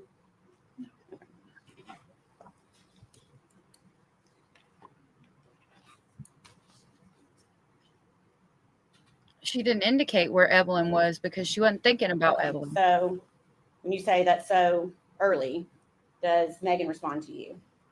Says even if he does attempt to hit on me, sometimes I brush it off. It's fine. I'm just so genuinely content. I literally don't even mind. That's when he's gonna get there. Is that bad?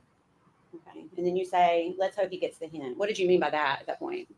I guess. If you know. Yeah, I don't know. Okay. Sorry. It's okay. What does she say in response to you?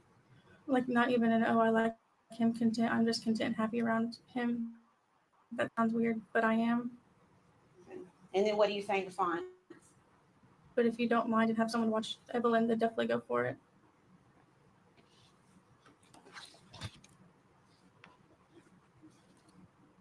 The same conversation is still continuing. Is that right? Yeah. Okay. So we're at 10:57 p.m. now. Is that right? Okay. Are you okay? Okay. And then what does Megan say? This poor girl. I was so fucking cranky when I came in. I won't lie. And it was like I felt better immediately being around him. My grandma was like, "You just want to date him," and I was like, "No, woman." Okay. And you responded to her that he seems like a nice Southern guy. And what did Megan say in response to you? My grandma's keeping her overnight for two nights and all day. He's a pretty good guy. Like I said, I'm just so content around him. Okay. And when you say that's good, how does Megan respond to you? Like I worked from 6 a.m. to 6 p.m. and came back at 7 to 9:30. I literally just didn't mind. I washed dishes and helped him clean for a little bit. And the only time I left was to go get him. Okay.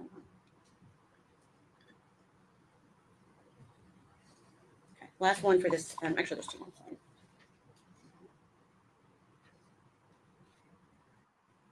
When you tell her we all need good people to be around, what does she say in response to you? Yeah, he just makes me happy. I don't know. I enjoy our friendship a lot. And you respond, and then how does she respond to you? I didn't even care though. It didn't feel that long.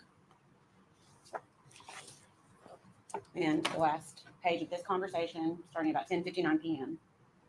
What does Megan say to you at that time? It's 11 and I have to go. I have to be back at work at 4:30 and I'm watching TikToks. I'll be there from 4:30 a.m. until like 8 at night or later. Okay, and you said OMG, and how did she respond? I don't even mind whatsoever. At any time during that conversation, did she ever indicate that Evelyn was with her? She said that Evelyn was with her grandma.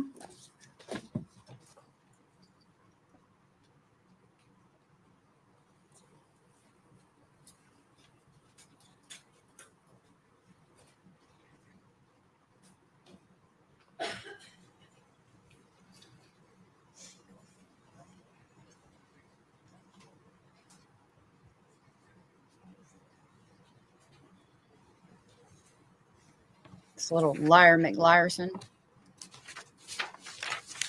This friend is genuinely hurt. I'm going to pass you another document for you to take a look at. Take your time. And Megan don't care. She tries to make it look like she does, but she didn't even care about her child. She don't care about how nobody else feels.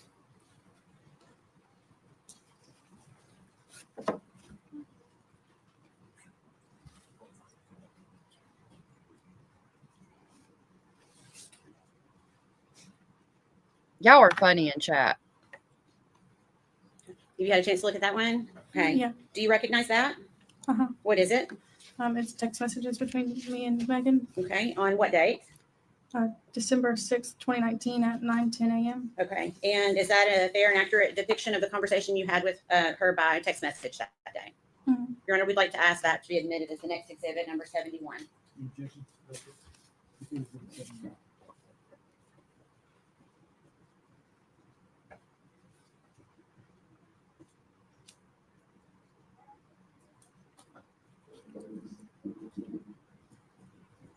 you.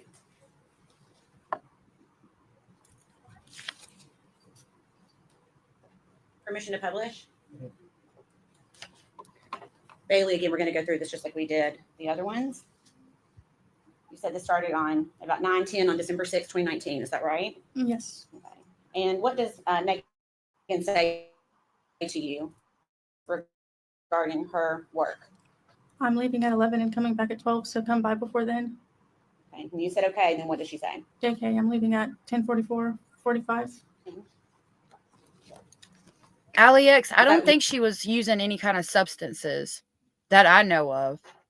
She probably did socially to look cool, judging by her immaturity, but other than that, I don't think so.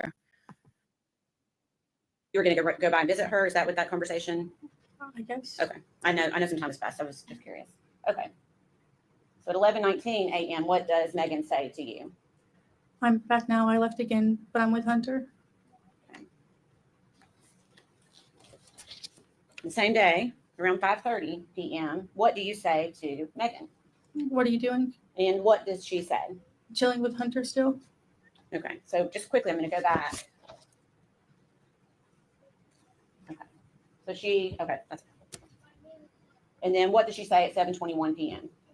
I'm going to Hunter's house. Wish me luck. Okay.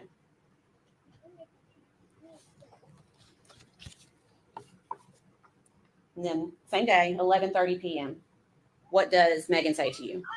I'm home now. I was over there for hours. Holy shit. We just talked. It was nice. At any time during that conversation, did she mention that she had Evelyn with her? Did she mention where Evelyn was? No.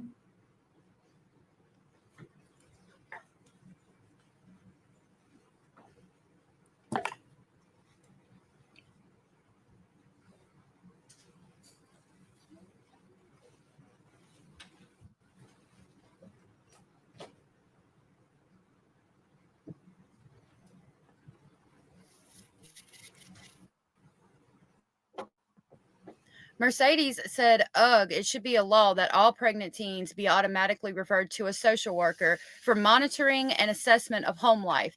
Teen and baby are members of the most vulnerable population. Absolutely. I think that if you become pregnant as a teenager, you should definitely have to take some classes. And there should be somebody to watch you and make sure you're okay with the baby. I mean, just the resources you could get from the class, especially as a teenager, resources on, how to breastfeed. And they have those classes in some, but it's not mandatory. It's optional. How to breastfeed, how to deal with babies that have colic or purple crying, as they call it now. All of these things, there's so many great resources they could get from those classes. I agree. I think it should be mandatory.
I can't tell if I skip it ahead when they're going to start talking again. So I don't want to skip it.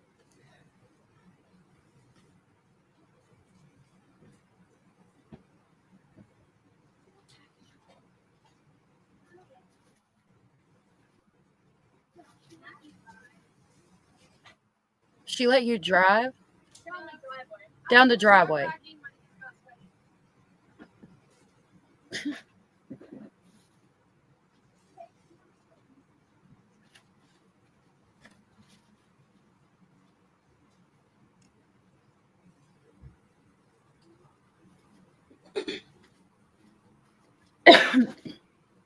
Excuse me. I tried to skip it ahead a little bit, but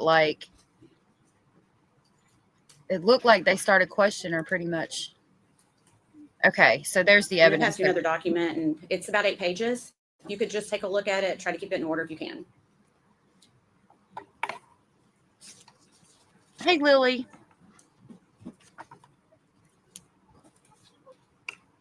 Tiffany Lucas's gout Barbie. Oh my goodness.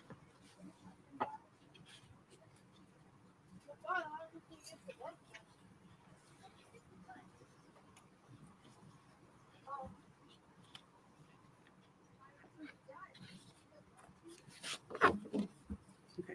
Do you recognize that? Yes. Okay. What is it? Text messages between me and Megan. Okay. I'm going to ask you to speak up just a little bit That's so we can fine. all hear you. You said it was text messages between you and Megan. Yes. Okay. On what date?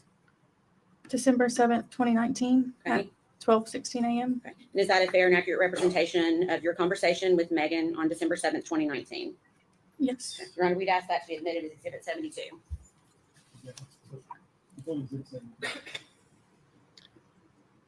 Thank you all so much for being here.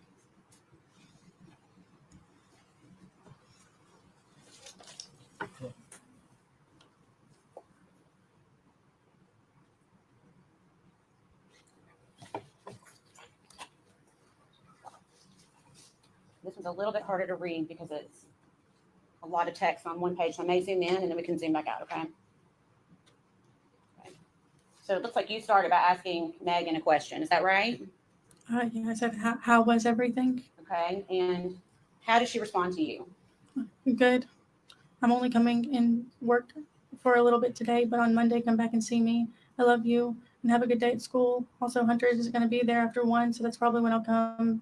So you should stop by then if you do come today, because it's very awkward. Him being like, don't charge them because even employees don't get free stuff. And I know this one chick doesn't like me because of it. Like yesterday, she was bitching about him getting to leave to go do business stuff. And then I left with him twice, and she was obviously pissed when I got back. Okay. I'm going to try to, let's see. And what did she, there we go. What did she say after that message that you just read?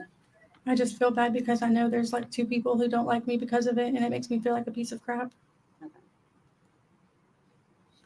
That's what happens when you poop where you eat, literally. Like this man is wanting to hit it and quit it with all these females he has working for him.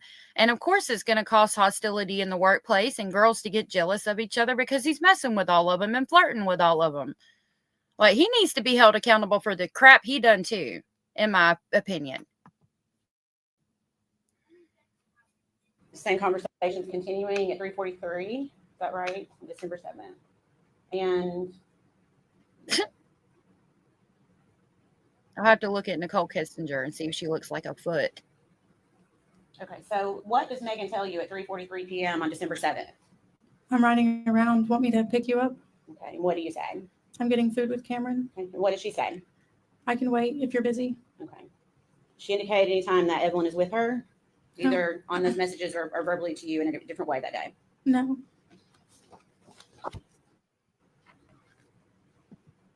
Natasha said, thank you for covering this trial. This is long overdue. Can I wait for Evelyn to get the justice she deserves? Thank you guys for being here.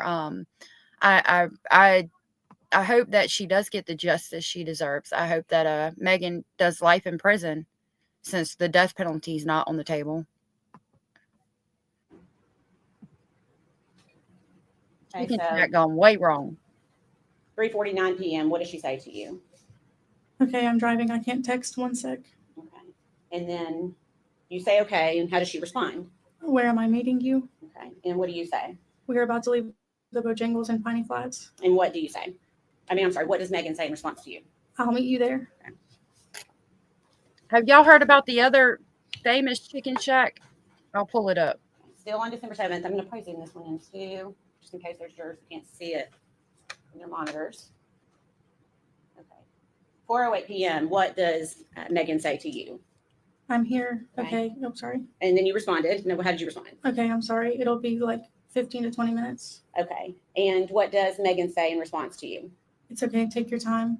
Thank you. It's just me. Evelyn's with Ethan's grandma. Okay. And had you ever known Megan to leave Evelyn with Ethan's grandparents prior to when she says it this moment? Okay, you'll have to answer I'm verbally. sorry. No. Okay. That's okay. Okay. And then do you recall getting this screenshot from Megan at 5:09 p.m. that day? Yes. The one I was thinking about was a barbecue shack, but I'll try to pull it up. Okay. And do you know what that was regarding, that screenshot? It was regarding a movie that they were going to go see. Okay. When you say they, who are you talking about? Hunter and Megan. Okay. And so that's essentially the movie times that they were looking at. Is that right? Yes. Okay. And the movie is Dark Waters? Yes. Okay.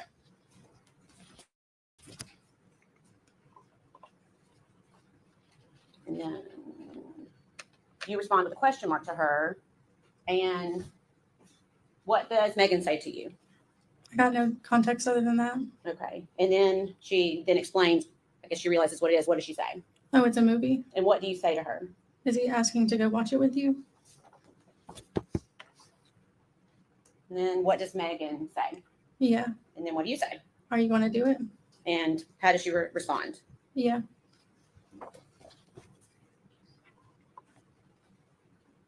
Is it your understanding at this point that are they or are they not in a relationship at this point? I'm asking if she knows. Yeah. To your knowledge, was Hey, Megan little in a ninja. relationship with Hunter at this point? I'm not too sure. At a certain point in my mind, they were in a relationship. Okay. So your answer is you weren't sure at this point. Okay. All right. So December 7th at 5:17, we're continuing on with that same conversation. What does Megan say in regards to the movie? He didn't even ask. He just wanted a time. Okay. And what did you say? Could have left him on red or made up an excuse. Okay. And what does Megan say in response to that? I like hanging out with him. It just threw me off guard. Okay. And then you said that would catch me off guard too. And how does Megan respond to you? Everyone that works with us keeps asking me if we're together. And when I say no, they don't fail.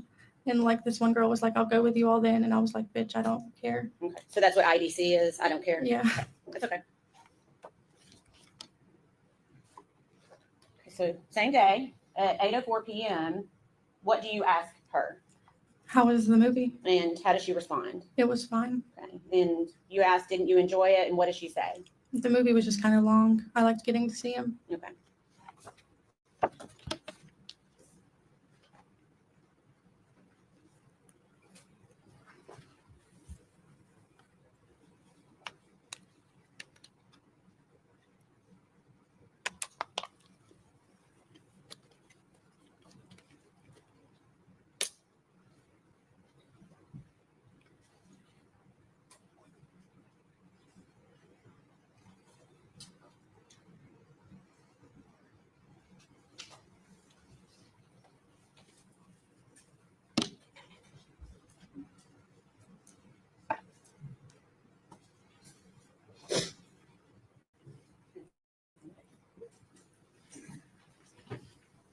Passing you 3 pages. Take a moment to see if you recognize this.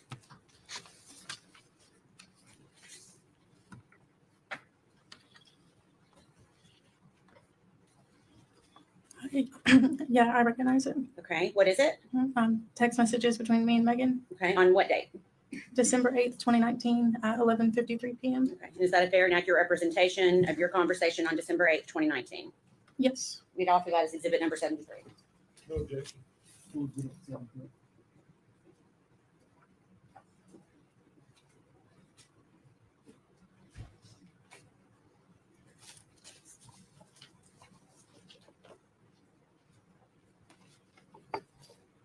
Permission to publish, Your Honor.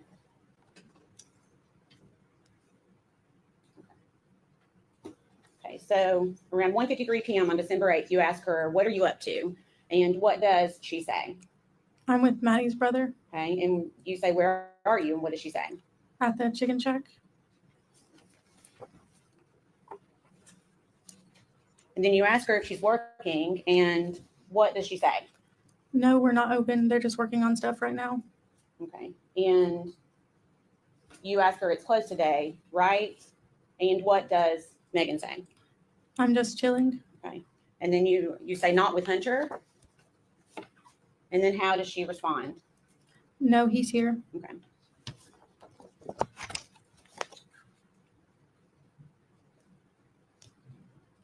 Did she indicate to you in text message or in another way that day where Evelyn was?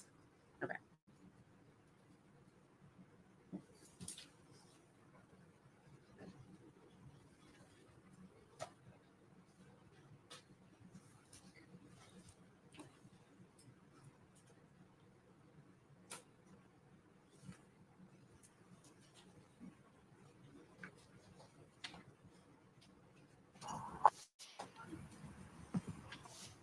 All right, because we need a laugh and because this is what I think of every time they talk about the chicken shack. Let me show y'all. Every time they talk about that chicken shack, this is what I think of. Y'all tired of eating that barbecue from up the street? Where they give you more sauce than they give you meat? Well, bring your big ass down to Bruh's Barbecue, 15837 South Crenshaw Boulevard. off Manchester. Brad barbecue. Tastes so good, make you want to slap your mama. Don't it, Willie? Yeah, boy. Hey, mama. What the hell you want, Willie? Ain't but one location, so it's near you. That's what I think about every time they talk about this chicken shack. We need a little bit of a smile real quick. Hey, Eek, it's good to see you. Hey, Bazard. It's good to see you. Eek, I haven't seen you in a while. I hope that y'all got a little bit of a laugh out of that. That's from that movie. I think it's Friday After Next. Every time they say that chicken shack, though, that's what plays in my head. Make you want to slap your mama.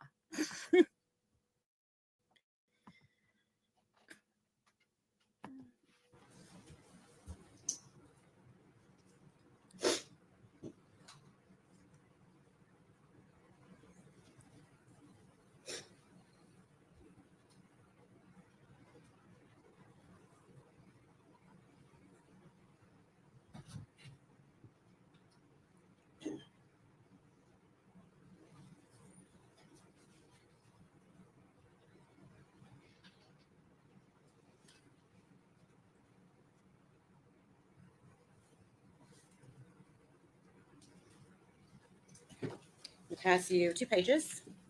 Same thing. Take a look at it. See if you recognize it.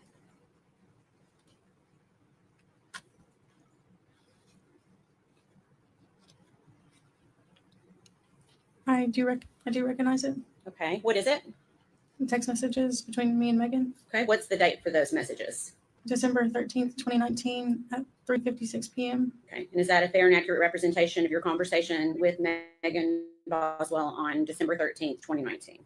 Yes. We offer that. Yes, this is Megan's friend on the stand. My mama would duck too, Abellas. My mama would have been like, oh, no. I'm going to work on trying to get the first half of today's testimony out. I'm hoping it won't come out as a video, but we'll see. Either way, while we're doing the trial, when I'm not putting out videos, I'm going to try to get everything on my page organized as like videos and live streams in reference to topics and things like that. Really? That's crazy, Bazard. That's got to feel weird. That is exhibit number 74, please. Okay.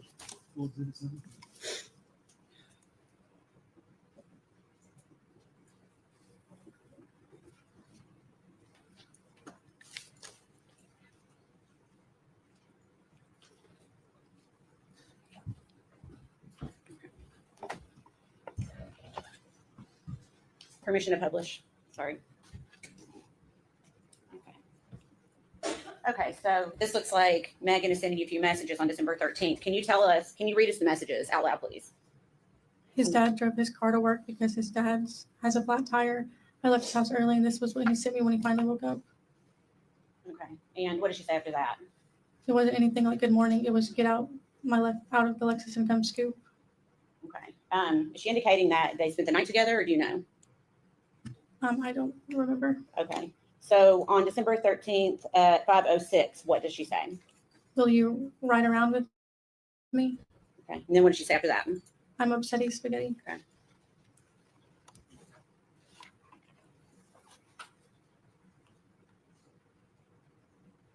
Okay. And then you respond to her. What do you say to her? Hey, I'm sorry. I had my notifications turned off from Messenger. I'm out with Cameron right now. I'm sorry. What's wrong? And what is she saying? It's skit. I'm so ducking irritated. Okay. Is it skit another, what does that mean, if you know? I don't know. Okay. It might have been typo. I'm not too sure. Okay.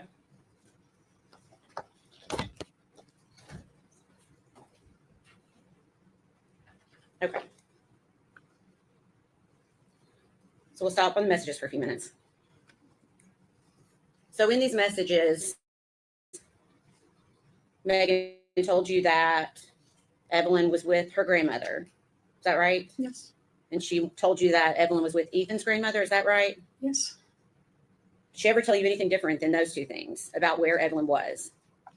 Sometime around that time, she had told me that Ethan came back from Army leave and that like he was going to see her for the week because he was back in town.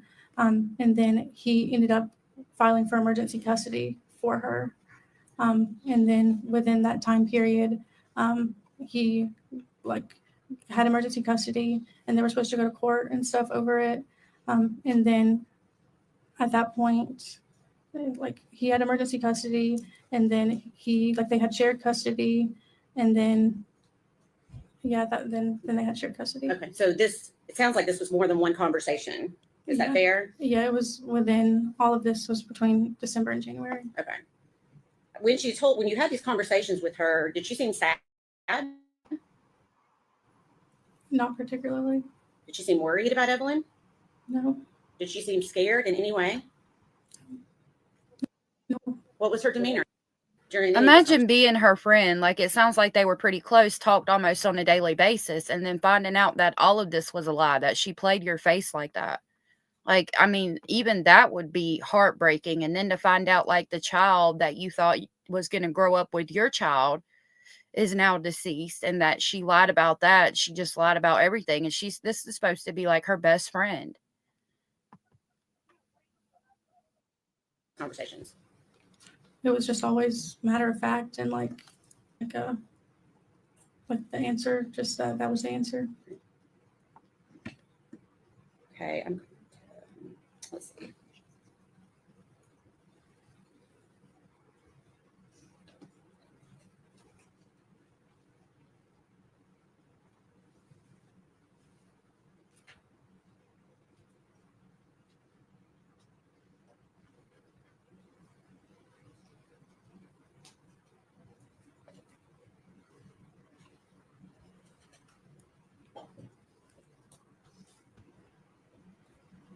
Hey, Pam. Right, Foxy? Didn't give a crap. She was off doing the skanky Anthony thing, enjoying her beautiful life without her beautiful More messages. child. I believe it's about 4 pages. Take a look at that and let me know if you recognize that.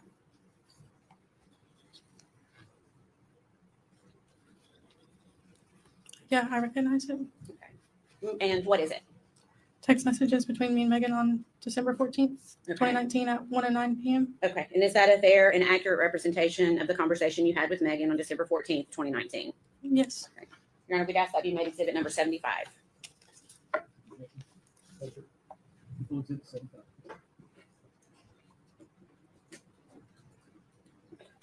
Well, I'm waiting for that document to come back. When she was telling you about this emergency custody, did she ever show you any paperwork or anything No. confirming that that had actually happened? Any court paperwork or anything? No, she Okay. didn't. Permission to publish, Your Honor. Try to make this one a little bit bigger for the jurors. Okay, so December 14th at 1:09 p.m., what does Megan say to you?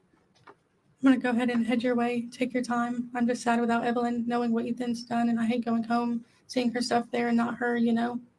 Okay, and how do you respond? Okay, I just got in the shower, but I need to get dressed and everything. Okay, and what does Megan say? It'll be a second before I'm there. Like I said, take your time. I'm just avoiding going home.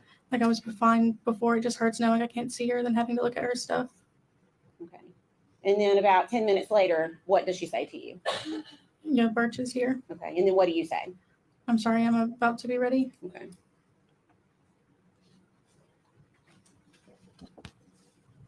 Prior to this text conversation, had she told you where Evelyn was?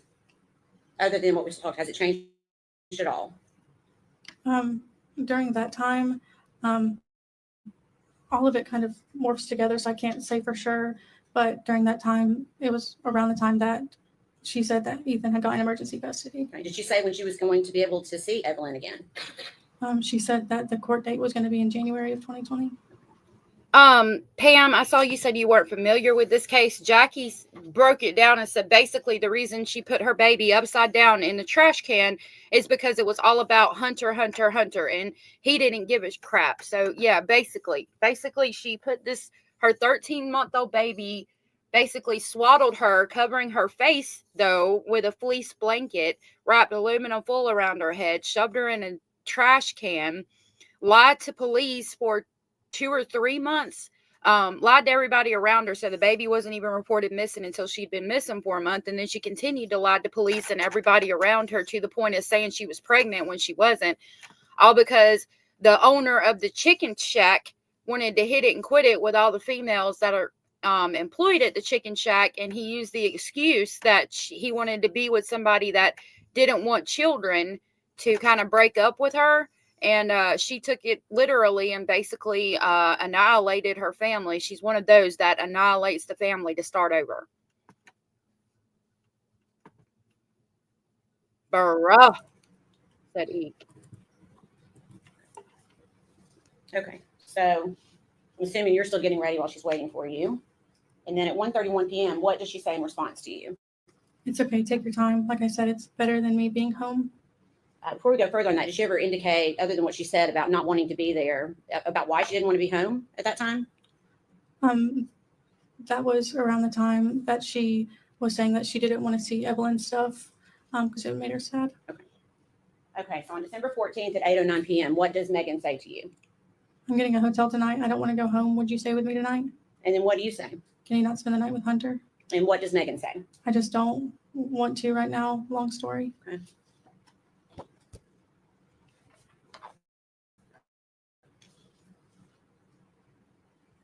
And then at 8:31 p.m., what does she say to you? Continuing essentially the same conversation. Hunter is sweet and all, but I'm upset over Evelyn, and I just don't want to be all lovey-dovey and happy right now. And then what do you say? Yeah, I understand that you were happy to see him, but was it too much? What hotel are you at? And what does Megan say? I was excited to see him, but now I'm just like not in the mood. And you'd asked her which hotel she was at, and what did she say? Econo Lodge. Okay. And then did she say, just read us the last two messages if you don't mind. Well, like right now, he started hugging me and stuff, and I just have a lot on my mind. I don't want to be all like I think I upset him when I left, but I didn't mean to. Jackie, he was saying when you gave the broke down a minute ago that you hit the nail on the head. That was it.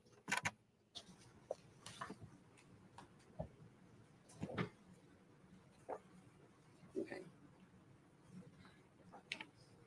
And did you, in fact, go to the Econo Lodge that night with Megan? Yeah, we went there and spent the night with each other. Okay. And how was she behaving that night? Just kind of tired and like dissociated. Like as soon as we got there, she pretty much just went to sleep. Okay. You said dissociated. What do you mean by that? Just normally, it's very talkative and, carrying conversation. But that time it was just kind of like, she didn't really say much. And then she just kind of went to bed. And then I stayed up a little bit later. Okay. Did she seem upset? Not upset, like tired and kind of out of it. Okay. Was she crying? No. Okay. Did she seem worried? No. She seemed scared? No. Okay. How long do you think you hung out that night? Not long. We went to sleep pretty much not too far after getting there. Okay. Did that surprise you? Yeah. And why did that surprise you?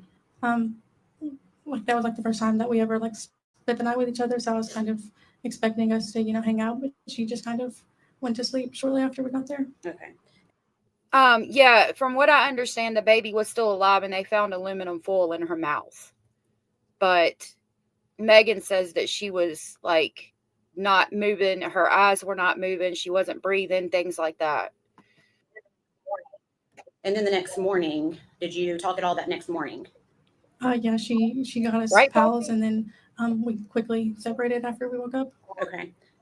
Did she tell you what she was going to be doing that day? She said that she was going to go hang out with Hunter. Did she mention Evelyn that morning? Not that I recall. Okay.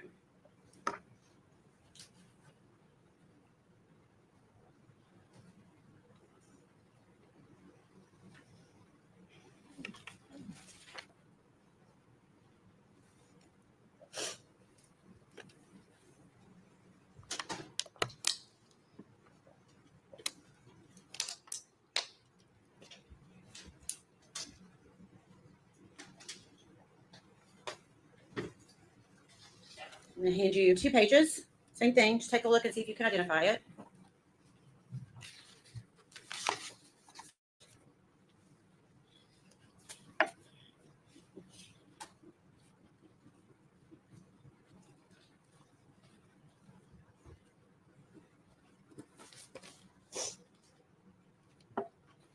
Yeah, I do. These Okay. are text messages between me and Megan. Okay. What's the date on those?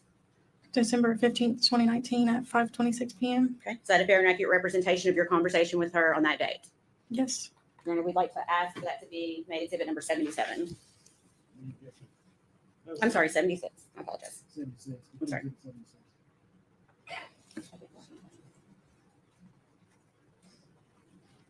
Permission to publish.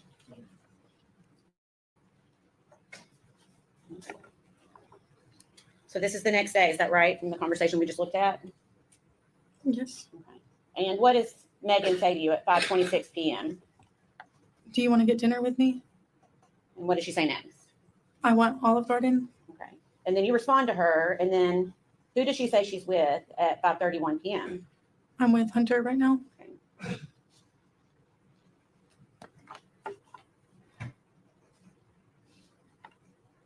And then she sends you one more message that date at 5:35. What does she say? I'll let you know when I'm not at Hunter's. My car is at the shack and I'm at his house. Okay.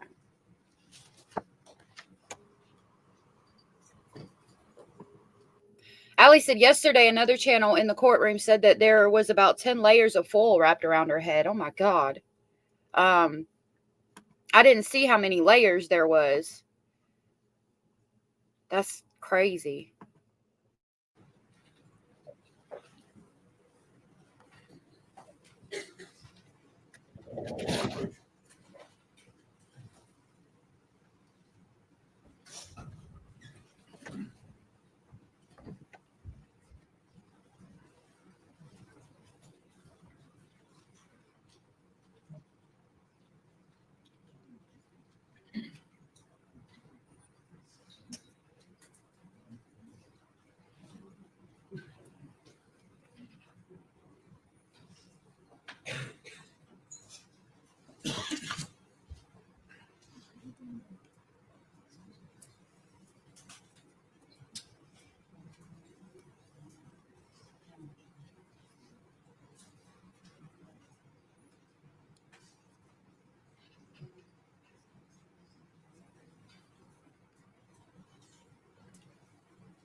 Lord have mercy.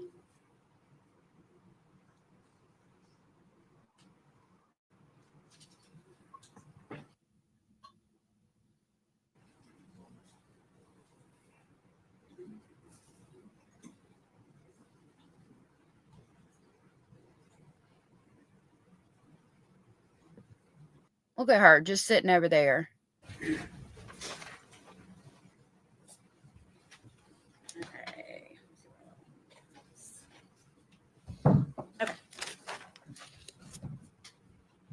Okay, so at this point, Megan has been telling you Evelyn's not been with her for a couple of weeks. Is that fair? Yes. Okay. Do you remember when Megan moved out of the trailer that she was living in with Evelyn? I don't remember her directly moving out, but I remember her staying with Hunter. Okay. How often was she staying with Hunter? Oh, I couldn't say. Okay. Was she telling you this, or how did you know this? One time, I think she picked me up from Hunter's, or I picked her up from Hunter's, but I saw her leaving Hunter's, and then she was telling me that she was staying with him and stuff. Okay. Was she still staying at her trailer, or do you know? I don't know. Okay. All right. And do you remember going to Knoxville with Megan in December to visit your friend that had a baby? Yes. And what was that friend's name? Audrey. Okay. And did you and Megan ride together? Yeah, we both went together. Okay. And was Evelyn with you? No, she wasn't. Okay. How was Megan acting that day? I'm not asking for speculation. I'm asking how Megan was behaving. Okay. What was her demeanor like? It seemed kind of all over the place and like erratic. She kept repeating herself and kept saying that she loved us while we were there visiting Audrey. Okay. Was that how she normally behaved? No. You consider that out of character? Yeah.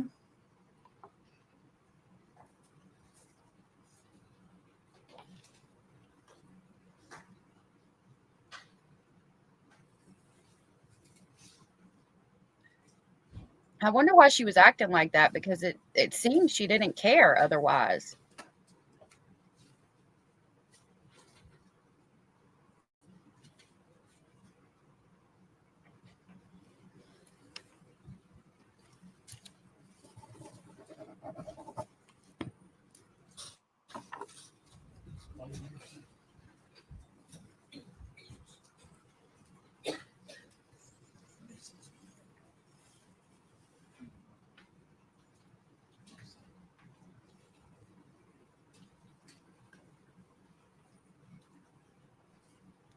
Good Lord, why do we have all this time where they're not even talking?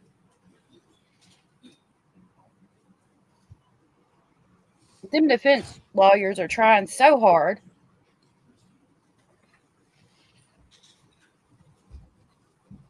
I'm going to pass you one page.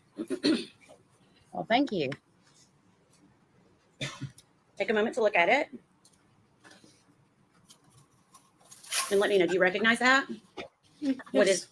What is it? It's text with me and Megan on December 23rd, 2019 at 4:44 p.m. Okay, and is that a fair and accurate representation of your conversation with Megan on that date? Yes. Your Honor, we'd ask that be admitted as exhibit number 77.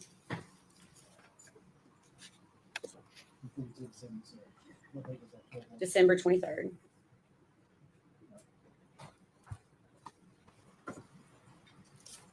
Permission to publish. Okay, I'm going to blow this one up too because it looks a little bit smaller. Okay. So December 23rd at 4:44 p.m., where does Megan say that she is at? I'm at Ethan's grandparents with him. Okay. And then what do you say to Megan? OMG, how's that? You with Evelyn? Are you with Evelyn? Okay, so you're essentially asking her if Evelyn is with her.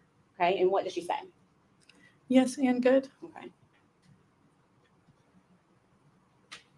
And then jump to the bottom. You ask her a question at 4:45 p.m. What do you say to her? I'm sorry, repeat that. At 4:45 p.m., what do you say to Megan? So please send pictures of Evelyn. I miss her.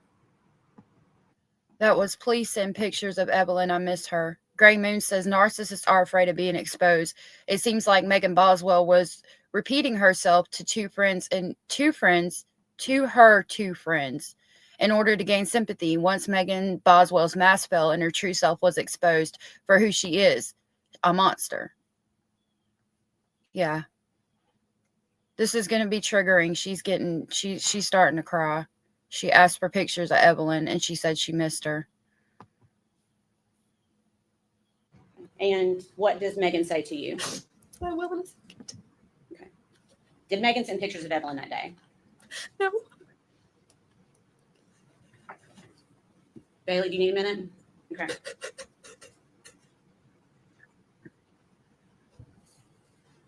you have water? No. Okay. There's tissues out there if you need them, okay?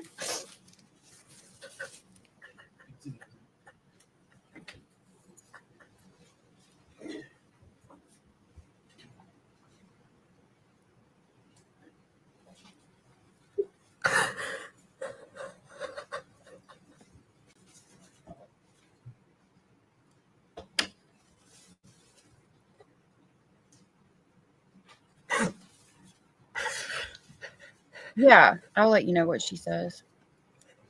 Bailey, you want to take a break, or do you think you can go on for a few minutes? We can do either one.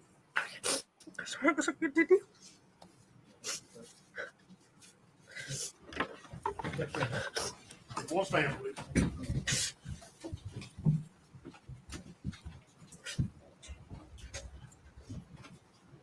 All right, so they're going to take a break.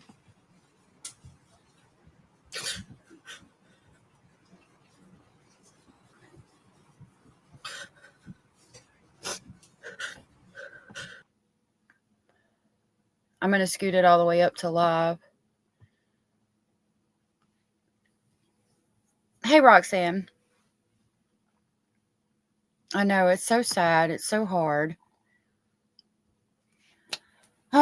Let me pull this up on my phone.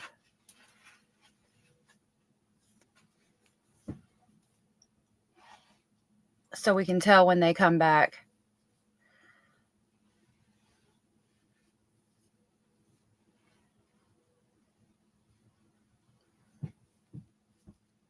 Okay, I've got it pulled up on my phone.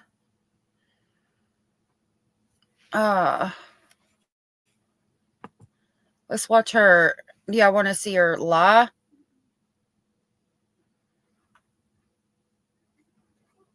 Yeah, this is hard. This is really hard. Roxanne. Let's look at where she lied to the police.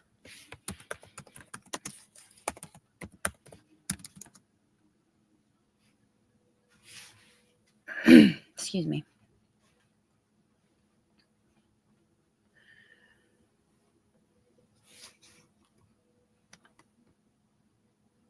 Maybe if I can pull it up.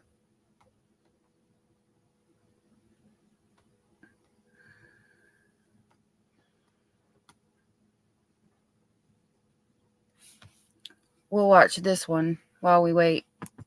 This is from WJHL. She's very sweet. She loves everybody. She's never been mean ever, which I'm very thankful for. She's just a really good-hearted baby in general. Like textbook how you want a baby to be, like has hit every milestone early, you know what I mean? Well, when she was 6 months old, she actually put a bottle on her own. It went straight to a sippy cup. She started walking probably around like 10 months. That was kind of hard though, because she's like not like small as in like underfed, you know what I'm saying? But like she was a preemie when she was born. She's like a smaller baby and she kind of had trouble like balancing her weight, but she finally got the hold of it. Look at her lying. Just not a care in the world. Talking about this child, bringing back all the wonderful memories and wonderful accolades that this child has achieved in such a short period of time, and no emotion. She's starting to say a lot of words, and you know. Tell me what kind of things she likes to do. What kind of is she into any sort of TV shows? Only Baby Shark. We went to Texas to see her dad, Ethan, and she slept the whole way there. Like I had to make her wake up to eat and stuff like that, and that's like a 24-hour drive there. Yeah, again, I wondered if she like gave her Benadryl or something. So let's get into the last time you saw her. Tell me what that time was like and when that was. Well, actually, I want to talk about that. I've told TBI where to find her in Mendota.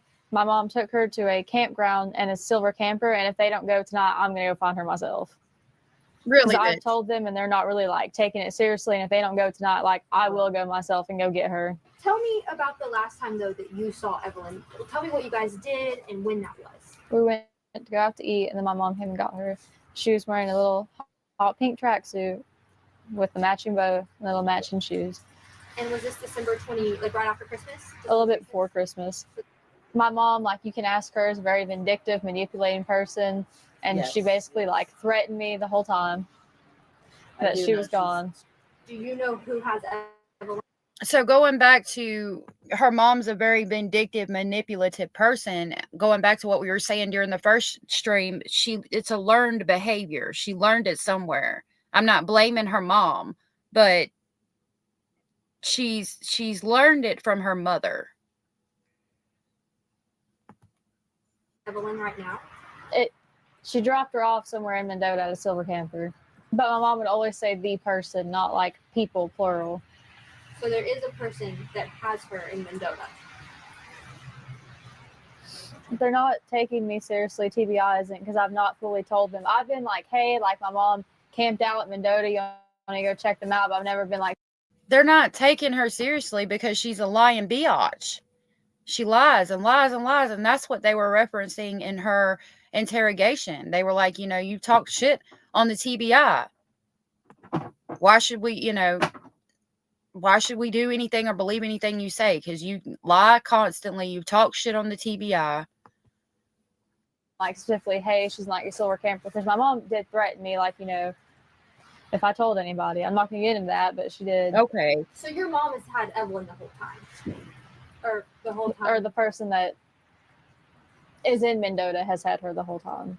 Tell me why you let your mom take care of her. Did she take her from you that night? And well, she was just supposed to babysit her because I was going to work. And then when did you know that something was wrong? Well, whenever, like, she picked me up Wednesday, and I told her, like, hey, they're doing a press release about the Ambler thing, and then she freaked out, and that's why they couldn't find her. Like, nobody told. And see, this is after she had said that the baby is with Ethan, with the daddy in Texas. Talked to her for days until they arrested her. She just kind of poof, gone. But she kept trying to take me to Mendota, and I kept asking. I was like, "Oh, are you taking me to Evelyn?" And she would never tell me yes or no. And I was like, "Well, if you're not, I'm just calling my police station to come and get me. Like, I'm not playing these games with you."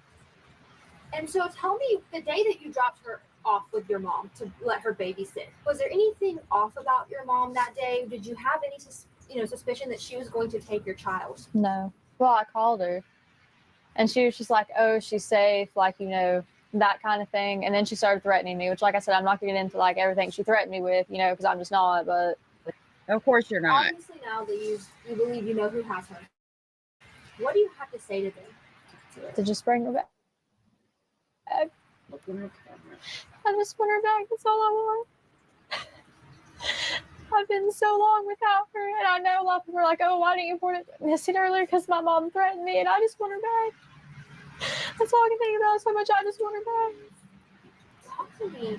Ain't a damn tear in her eye. Bazard said I was going to work with my boss on a one-on-one basis, but I love my baby. Right. Roxanne said her friend has more care in 5 minutes on the stand than baby Evelyn's mother ever. Her stories suck rocks as well. Yep. Right. Oh, please stop it. Like, stop it, ma'am. Stop it. About when you had the indication that she was missing and something was seriously wrong. Just when she left and took off and just didn't answer her phone. Talk to me about why your dad made that report. Because he was talking to my mom the night before, and he was like, "Oh, well, if she doesn't come home, I'm going to call." And she was going on, "Well, you're going to regret this. Like, I'm going to have to leave and never be able to come back. You will regret this." Was there a reason that, that you didn't make the call and it was your dad? Because mom kept threatening me if I made the call. Well, you said that you've had some issues with your mom in the past. Was there a reason you decided to let her babysit her that night? I know that, you said that you had... Well, she's my mom. I wanted to trust her. Sheriff Cassidy told the media on Friday, I was there, that you were giving conflicting statements. Because I wouldn't necessarily... I was trying to protect my mom, maybe in hopes, oh, well, she'd just tell them where Evelyn was, but obviously she's not going to. So now you're coming out and you're saying this is the honest truth, that you know where she is. I know she has to be in a campground in Mendota with somebody. And mom told me that they had a silver camper, and that's all she would tell me. Such a liar. They're in court, but nothing's happening yet. They're chatting quietly, so I'm about to pull it back up. I'm going to see when they actually start. Are you cooperating as much as you can with TBI and the Sullivan County Sheriff's Department? I am. But just tell me, how so are you, constantly on the phone with them, talking about the tips, anything like that?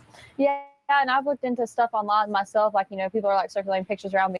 Okay, we're gonna pause that and we'll come back to it if we need to. I don't think we'll need to today, but they're back and they're talking. So I saw the judge come in and sit down. I got a feeling they're about to end for the day anyway because it's 4:47 and there are time. So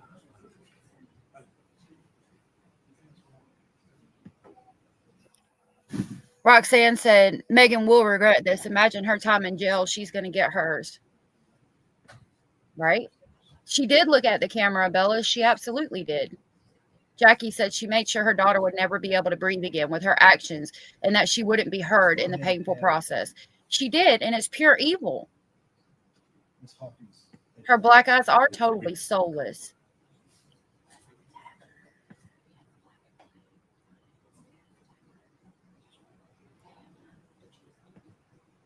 She did pull a fake tear. I need to sage my house as well. Get that evil out of here. Right? It's not cool. Just the evil, self-centeredness of it all. Where did I?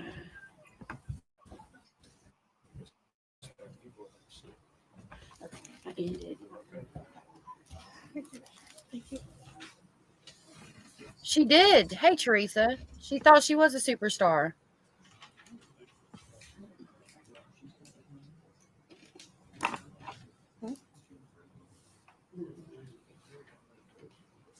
All right, is state ready to proceed? State's ready, Your Honor. State's ready. Yes, sir. The jury's ready.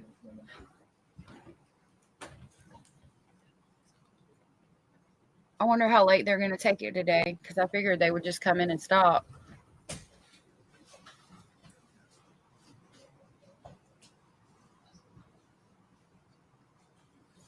We'll stand, please.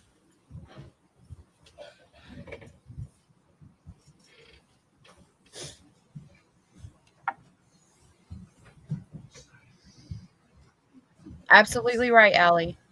Compulsive liars do believe their own lies. They make themselves believe it.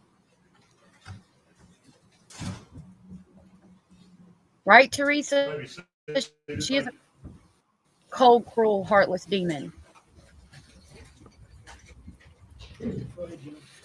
All right, are you ready to try to continue? Yes. Okay.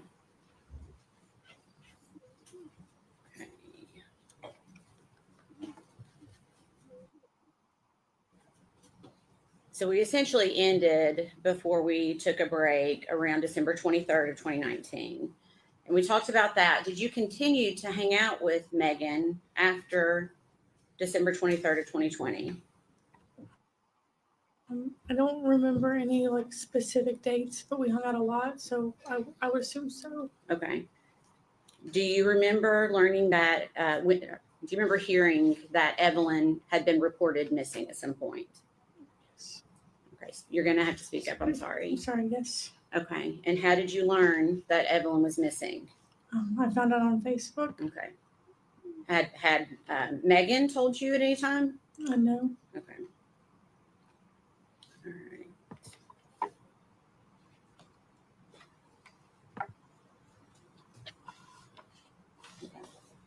Please hit the thumbs up.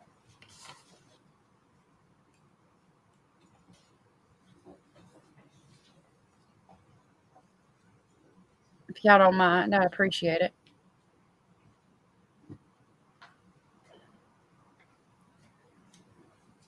I feel like I need to drink some holy water.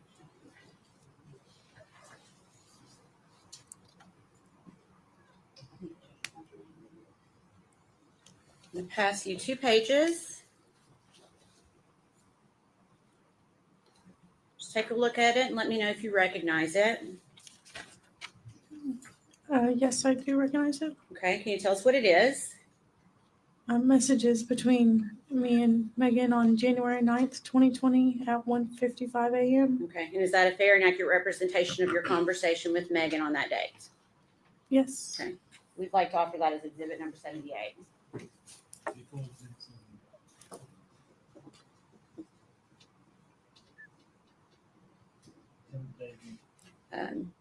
January 9th. Permission to publish? Go ahead. Okay. So what question do you ask Megan on January 9th of 2020? When was your court date with Evelyn? I know you said it was January. And what does she say?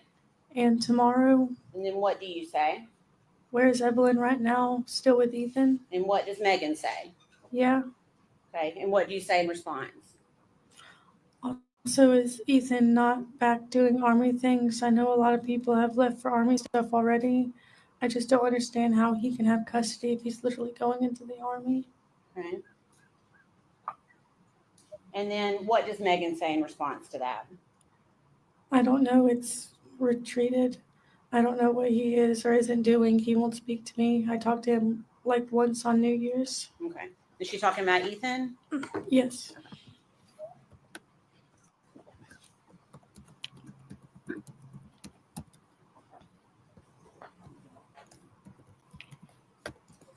Pass your document. And ask if you recognize that. Yes. Okay. What is it? Text message from Megan on January 20th, 2020 at 12:35 a.m. Okay. And is that a fair and accurate representation of that text message that you received from Megan Yes. on that date? Yes. Your Honor, we'd ask that be made exhibit number 79. Thank you.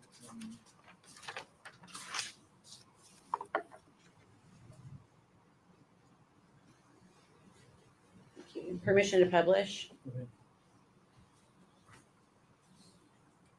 On January 20th, 2020, what does Megan tell you in this message?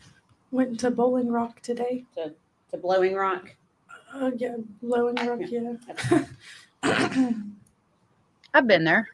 Sorry, I'm making you work. Okay. That's crazy. I've been there.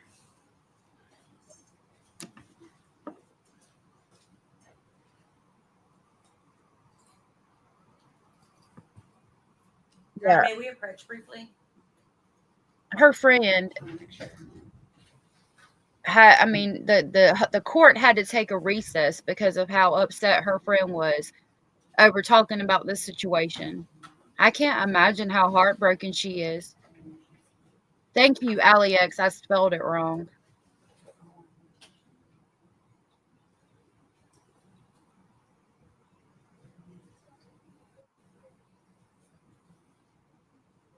They talk about the black eyes things. I watch paranormal stuff. I don't know if y'all have ever seen about the children with the black eyes. It says like in the stories, they'll show up to your door and they'll knock on the door and ask like to use your phone or something to come in your house. And if you look closely, their eyes are all black, and like you don't let them in. And if you don't let them in, they like go away, or like you shut the door, they disappear. I don't know. It's a whole weird thing about the children with the black eyes. It's supposed to be some kind of demonic entity, from what I understand.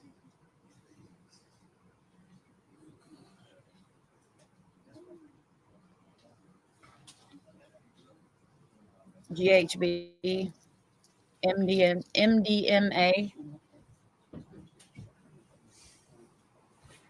She does look like Ursula in that purple sweater. She needs a Pop-Tart and a glass of warm milk. Calm it down, ma'am. With them facial expressions. I do too. I like paranormal stuff too. A lot. Pass you 2 pages. Same thing. Just take a look and see if you recognize it.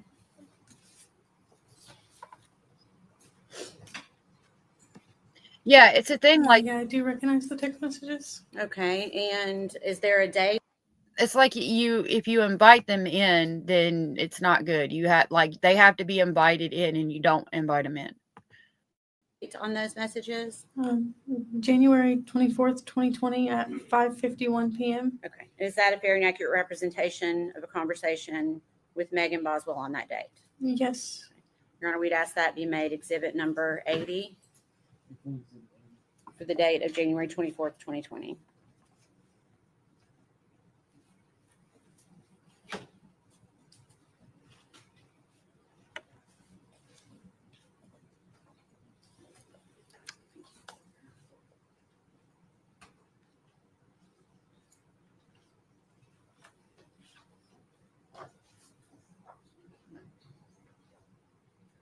Okay.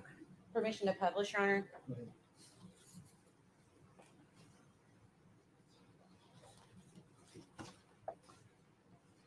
Okay.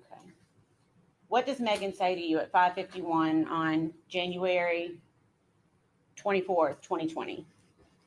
I have big news. Me and Hunter may or may not be expecting a small human. We are. It just sounded more mysterious. Okay, and then what do you say to Megan? Speaking of small humans, how's Evelyn doing? I know you said you get to keep her every other week. And then what does Megan say in response? She's good. Mean as fuck, though. And then what do you say to Megan? I want to see her. When's the next time you'll have her? And what does she say? I'm picking her up next Monday after my appointment. The freaking lies spewing out of this woman. Her friend is heartbroken. It's hard for me to hear. And then what does she say to you at 6:02 p.m.? I'll fight Hunter if it's a girl because I want a little boy so bad. And then what do you say in response? A little boy would be nice because then you'd have both. Hey, Mandy Lorian, good to see you.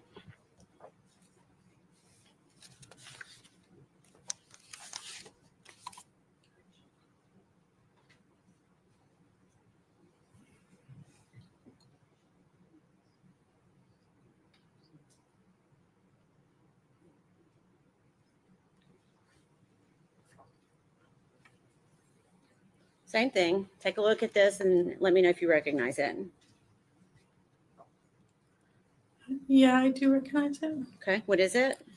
Text messages between me and Megan on January 29th, 2020 at 1:59 a.m. Okay, is that a fair and accurate representation of your messages with Megan on that date?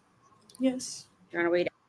Anders, yeah, it wouldn't matter, but sometimes when you have a girl, you like to have a boy next. That's what it was about. But I think the more important thing was like that she thought it was Hunter's baby, or was trying to portray it as Hunter's, probably because she knew Hunter was about to leave her ass, and she didn't want him to leave, and she's lying to her friends and everybody. Hey, Pamela Moss, it's good to see you, love. Thank you for coming in. We'd ask that be made exhibit number 81.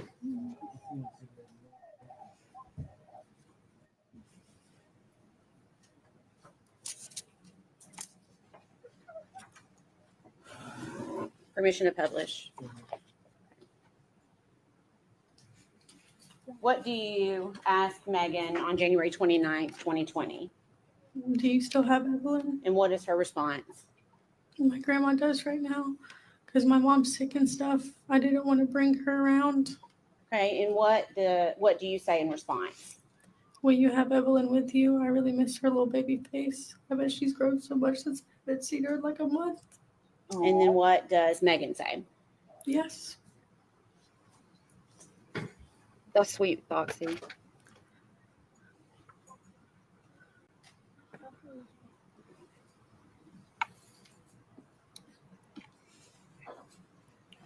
January 2020. Have you seen Evelyn at all during the month of January? No.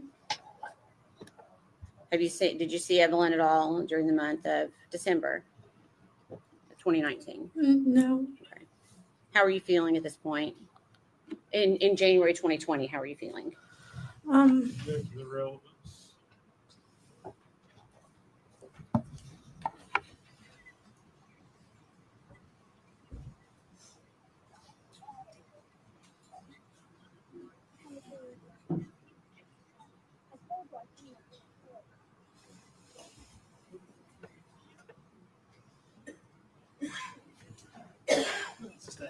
Okay.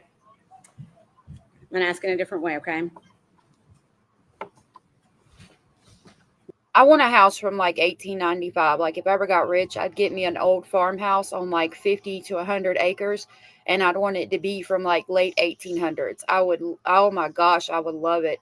I would like fill it up with antiques. That's like if I ever got rich. You haven't seen Evelyn in about 2 months at this point. Is that right? Yeah. Are you getting worried? Yeah. Tell me in your own words why you were getting worried. Just everything was starting to add up, not seeing the pictures, her being wishy-washy on having Evelyn, and then it just kind of, everything was starting to feel off. Okay. You say no pictures. What do you mean by that? Were you seeing pictures before? I mean, it was just, she was posting pictures and everything, so you'd obviously see the pictures. Okay. When you say she was posting pictures, where would you see pictures posted? Facebook. Okay. Did that stop at some point? I don't remember specifics, but I mean, during that time, I obviously didn't see anything. Okay. Was she continuing to talk about Evelyn? It seemed like the only time that we would talk about her is when I would ask. Okay. Did you consider calling DCS? Yes. Okay. Why did you not call? She was such a good friend to me that I didn't want to do that to her. Like, I've gone through similar situations and I know how it affected me, and I didn't want to do that to her. Okay. Did you continue to try to press her about where Evelyn was? Yeah. Okay. Yes? Yeah. What did she tell you? It was always the answer. It was either with Ethan or Ethan's grandparents or there was always an answer. Okay. There's always an answer. Liars got an answer all the time. I know. I feel so bad for her right now, Michelle.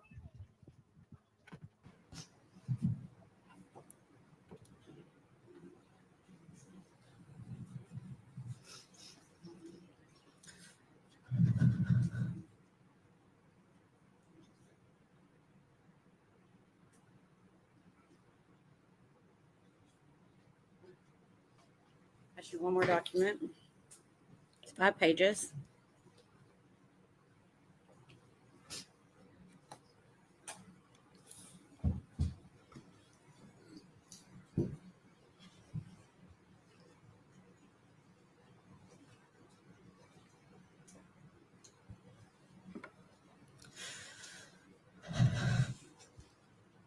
I recognize these. Okay. Can you tell us what it is?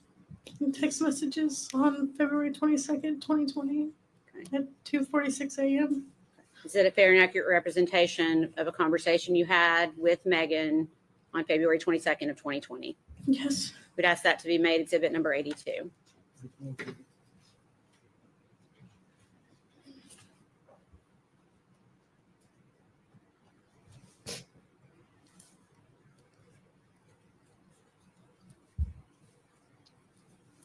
Permission to publish. And would these messages have occurred after you found out that Evelyn was missing? Yes. Did you say yes? Yeah, sorry. Okay. Okay. What do you say to Megan at 2:46 a.m. on February 22nd? I just got out of control. Did you tell me Ethan had her? If he's saying he still hasn't seen her since December. I hope we can find her. I'm crying. Just see her.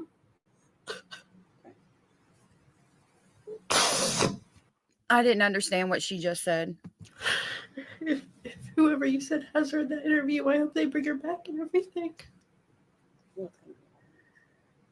Okay. So you said, I'll try to help you a little bit, okay? You said to her, if whoever you said has her in that interview, I hope they bring her back and everything.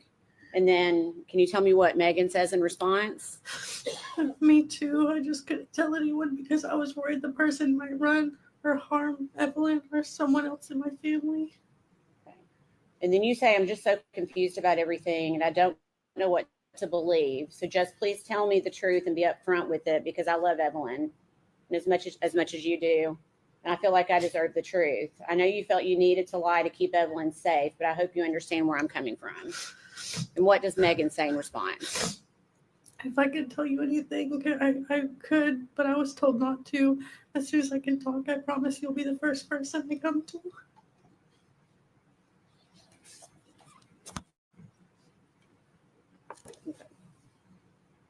That conversation continues. You ask her, do you think Evelyn is okay? Or do you think this person would do something to harm her? I hate not knowing anything because I'm so worried and my mind just goes to the worst. You say, God, that makes me worried because it seems like she's the person that would have had Evelyn. And who are you talking about there? Or do you know? I'm not too sure. Okay. If she doesn't have her, then where would she be? I'm hoping the person isn't your mom because I just don't get why she'd take Evelyn and wouldn't let you see her because I never saw her. And then you say, are you and Hunter okay? Because everything he's saying to the news is false. And what does Megan say? What do you mean everything he's saying to the news? He's kind of got threats to the business and everything. And then he said y'all weren't serious and that you guys were on and off. You never told me you guys were on and off, and I thought you guys were pretty serious. And what does Megan say? We were definitely living together and shit, but he did that so people would stop giving him death threats or whatever. Okay. And you say, are you guys okay though? Is he being a support to you through this, or are you guys not in contact right now? And what does Megan say? No, we've talked. Okay. And then you say, I hope everything is okay between the two of you since you've been through a lot and this is a lot.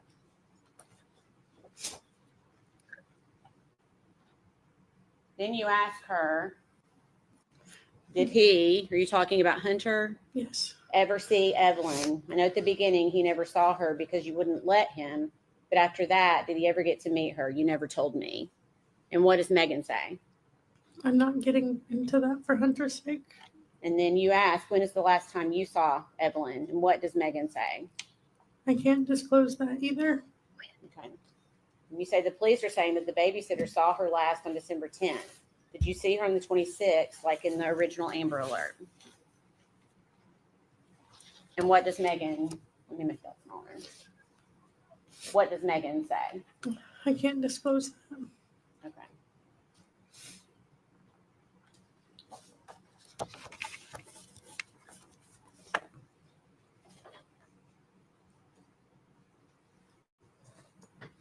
She was trying to be a good friend and supportive, and like, is he supporting you through all this? And to find out that it was just lies. I mean, again, I know I've said it, but my heart breaks for her.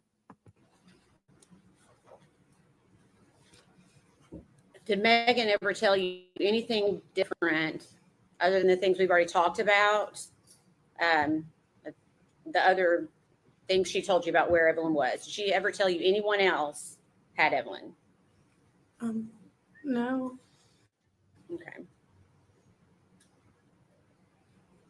Did you ever ask her about her mom? Yes. On February 22nd, we ended up hanging out that day. And she told me that Evelyn was with her mom. Okay. Did she act concerned about that at all? Not really. Okay.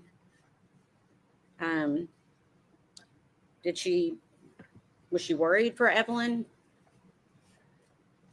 I mean, at that point, I just was kind of in my own head about everything. So it was kind of hard to tell what she was feeling because I was just everything was too much at that point. So it's hard to say. Okay. Well, I'm asking specifically about when she said Angela, her mom, or Angel, had Evelyn. Did she seem to be scared for Evelyn's safety? I mean, I don't guess so. Okay.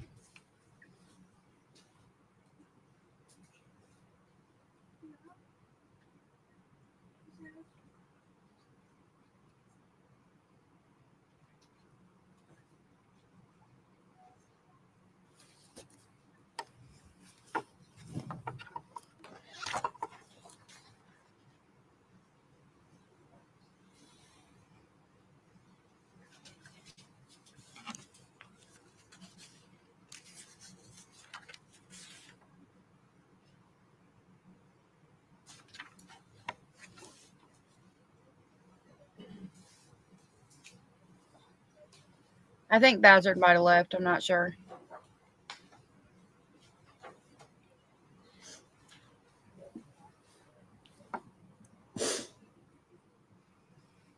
I can't wait to hear Hunter's testimony.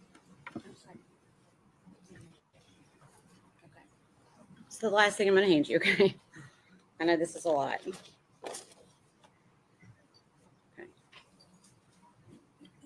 You just mentioned the date of February 22nd, 2020. Did you see Megan in person that day? Yes. Okay. And do you recognize what I've just handed you? Yeah. Okay. What is it? It's a receipt from when we stayed at, or no, not when we stayed at Echo Lodge yet. Okay. I'm not sure what it is. Okay, it's on February 22nd when I dropped her off at Echo Lodge. Okay. So you're saying you dropped her off at the Econo Lodge? Yeah. Is that the one on Airport Highway? Yes. Okay. And whose signature is on that receipt? Mine. Okay. So did you, for lack of a better term, did you get a room, you pay for a room for Megan for that night at the Econo Lodge? Yeah. Okay. Your Honor, we'd offer that as exhibit number 83. This was such a good friend. Got her a motel room and everything. Paid for it herself.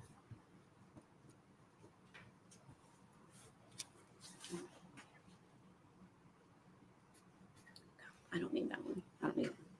Okay. Do you remember why you got a room for Megan that night? She said that with everything going on, she just wanted to get away. Okay. Did you stay there with her that night, or did she stay there alone? Or No, I didn't stay with her. I just dropped her off. okay. All right. Please answer any questions the defense attorney has for you. Okay. I think she's just got thick hair, Abellis.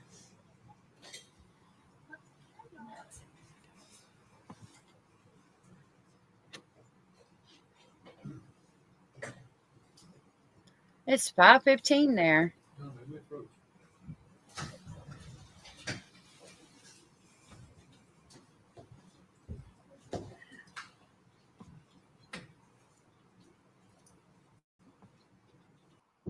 I'm gonna bring it back to live. Oh, they're probably about to quit. The jury's probably leaving. That's why they're standing. Baby seated, thank you. Ms. Hawkins, you'll have to come back tomorrow. We'll start at 9 o'clock. Do not discuss your testimony with any other witness or allow any witness to discuss their testimony with you. Woo. And I'm going to ask that you not watch any of the live stream or replay of today's. Yeah, pretty much the same accent. This was a long one. I work on getting that first half out. It might come out as a video, but when I'm not doing the other videos that I need to put out, I'm going to organize my lives. I didn't want to say this necessarily in front of you. Exhibit 69, 77, 78, 79, 80, 81, and 82 were entered as full exhibits over the objection defense. Their objection is no good. 69, 77, 78, 79, 80, 81, and 82. They objected to every single bit of evidence. But yeah, over the next, while we're doing this trial, I'm going to work on organizing the lives into like playlist of what they're talking about. So if I have to upload the first part of today's live, if I have to do it as a video, I'm going to get the course teacher video out and do it, like set it to come out right after that or something, and put it in a playlist that I'm going to get started. That's going to be titled The Megan Boswell Trial. I sound more country to you?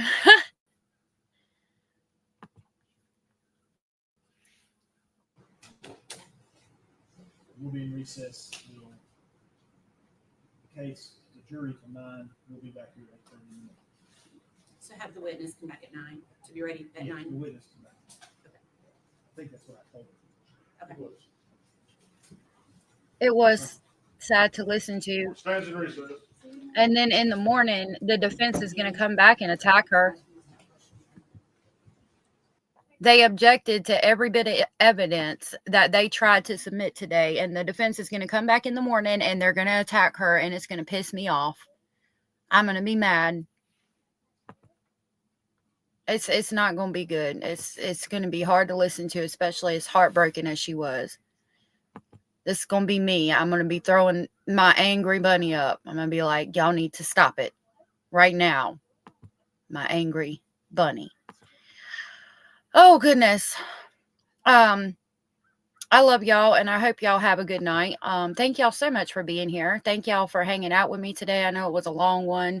It'll keep being long ones while we discuss this trial. I know pre-trial for Stefan is February 12th. If this is still going on at that time, which it shouldn't be, I don't think it will be, but if for some reason it is, we will stop that day to cover that if it's televised. If it's not, I'll be watching for updates on that day.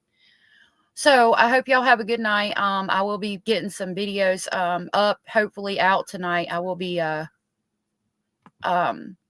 recording videos tonight. Hopefully I can get them edited and out tonight as well. I will be covering this tomorrow, Chaz. I'm going to be doing this trial until it's over. So thank you again. Thank y'all so much for being here. Isn't he adorable? Hio made me that. It was so cute. And I'll see y'all in the morning. Stay safe out there. Tell everybody you love them. Love on your fur babies. And see you tomorrow. Bye.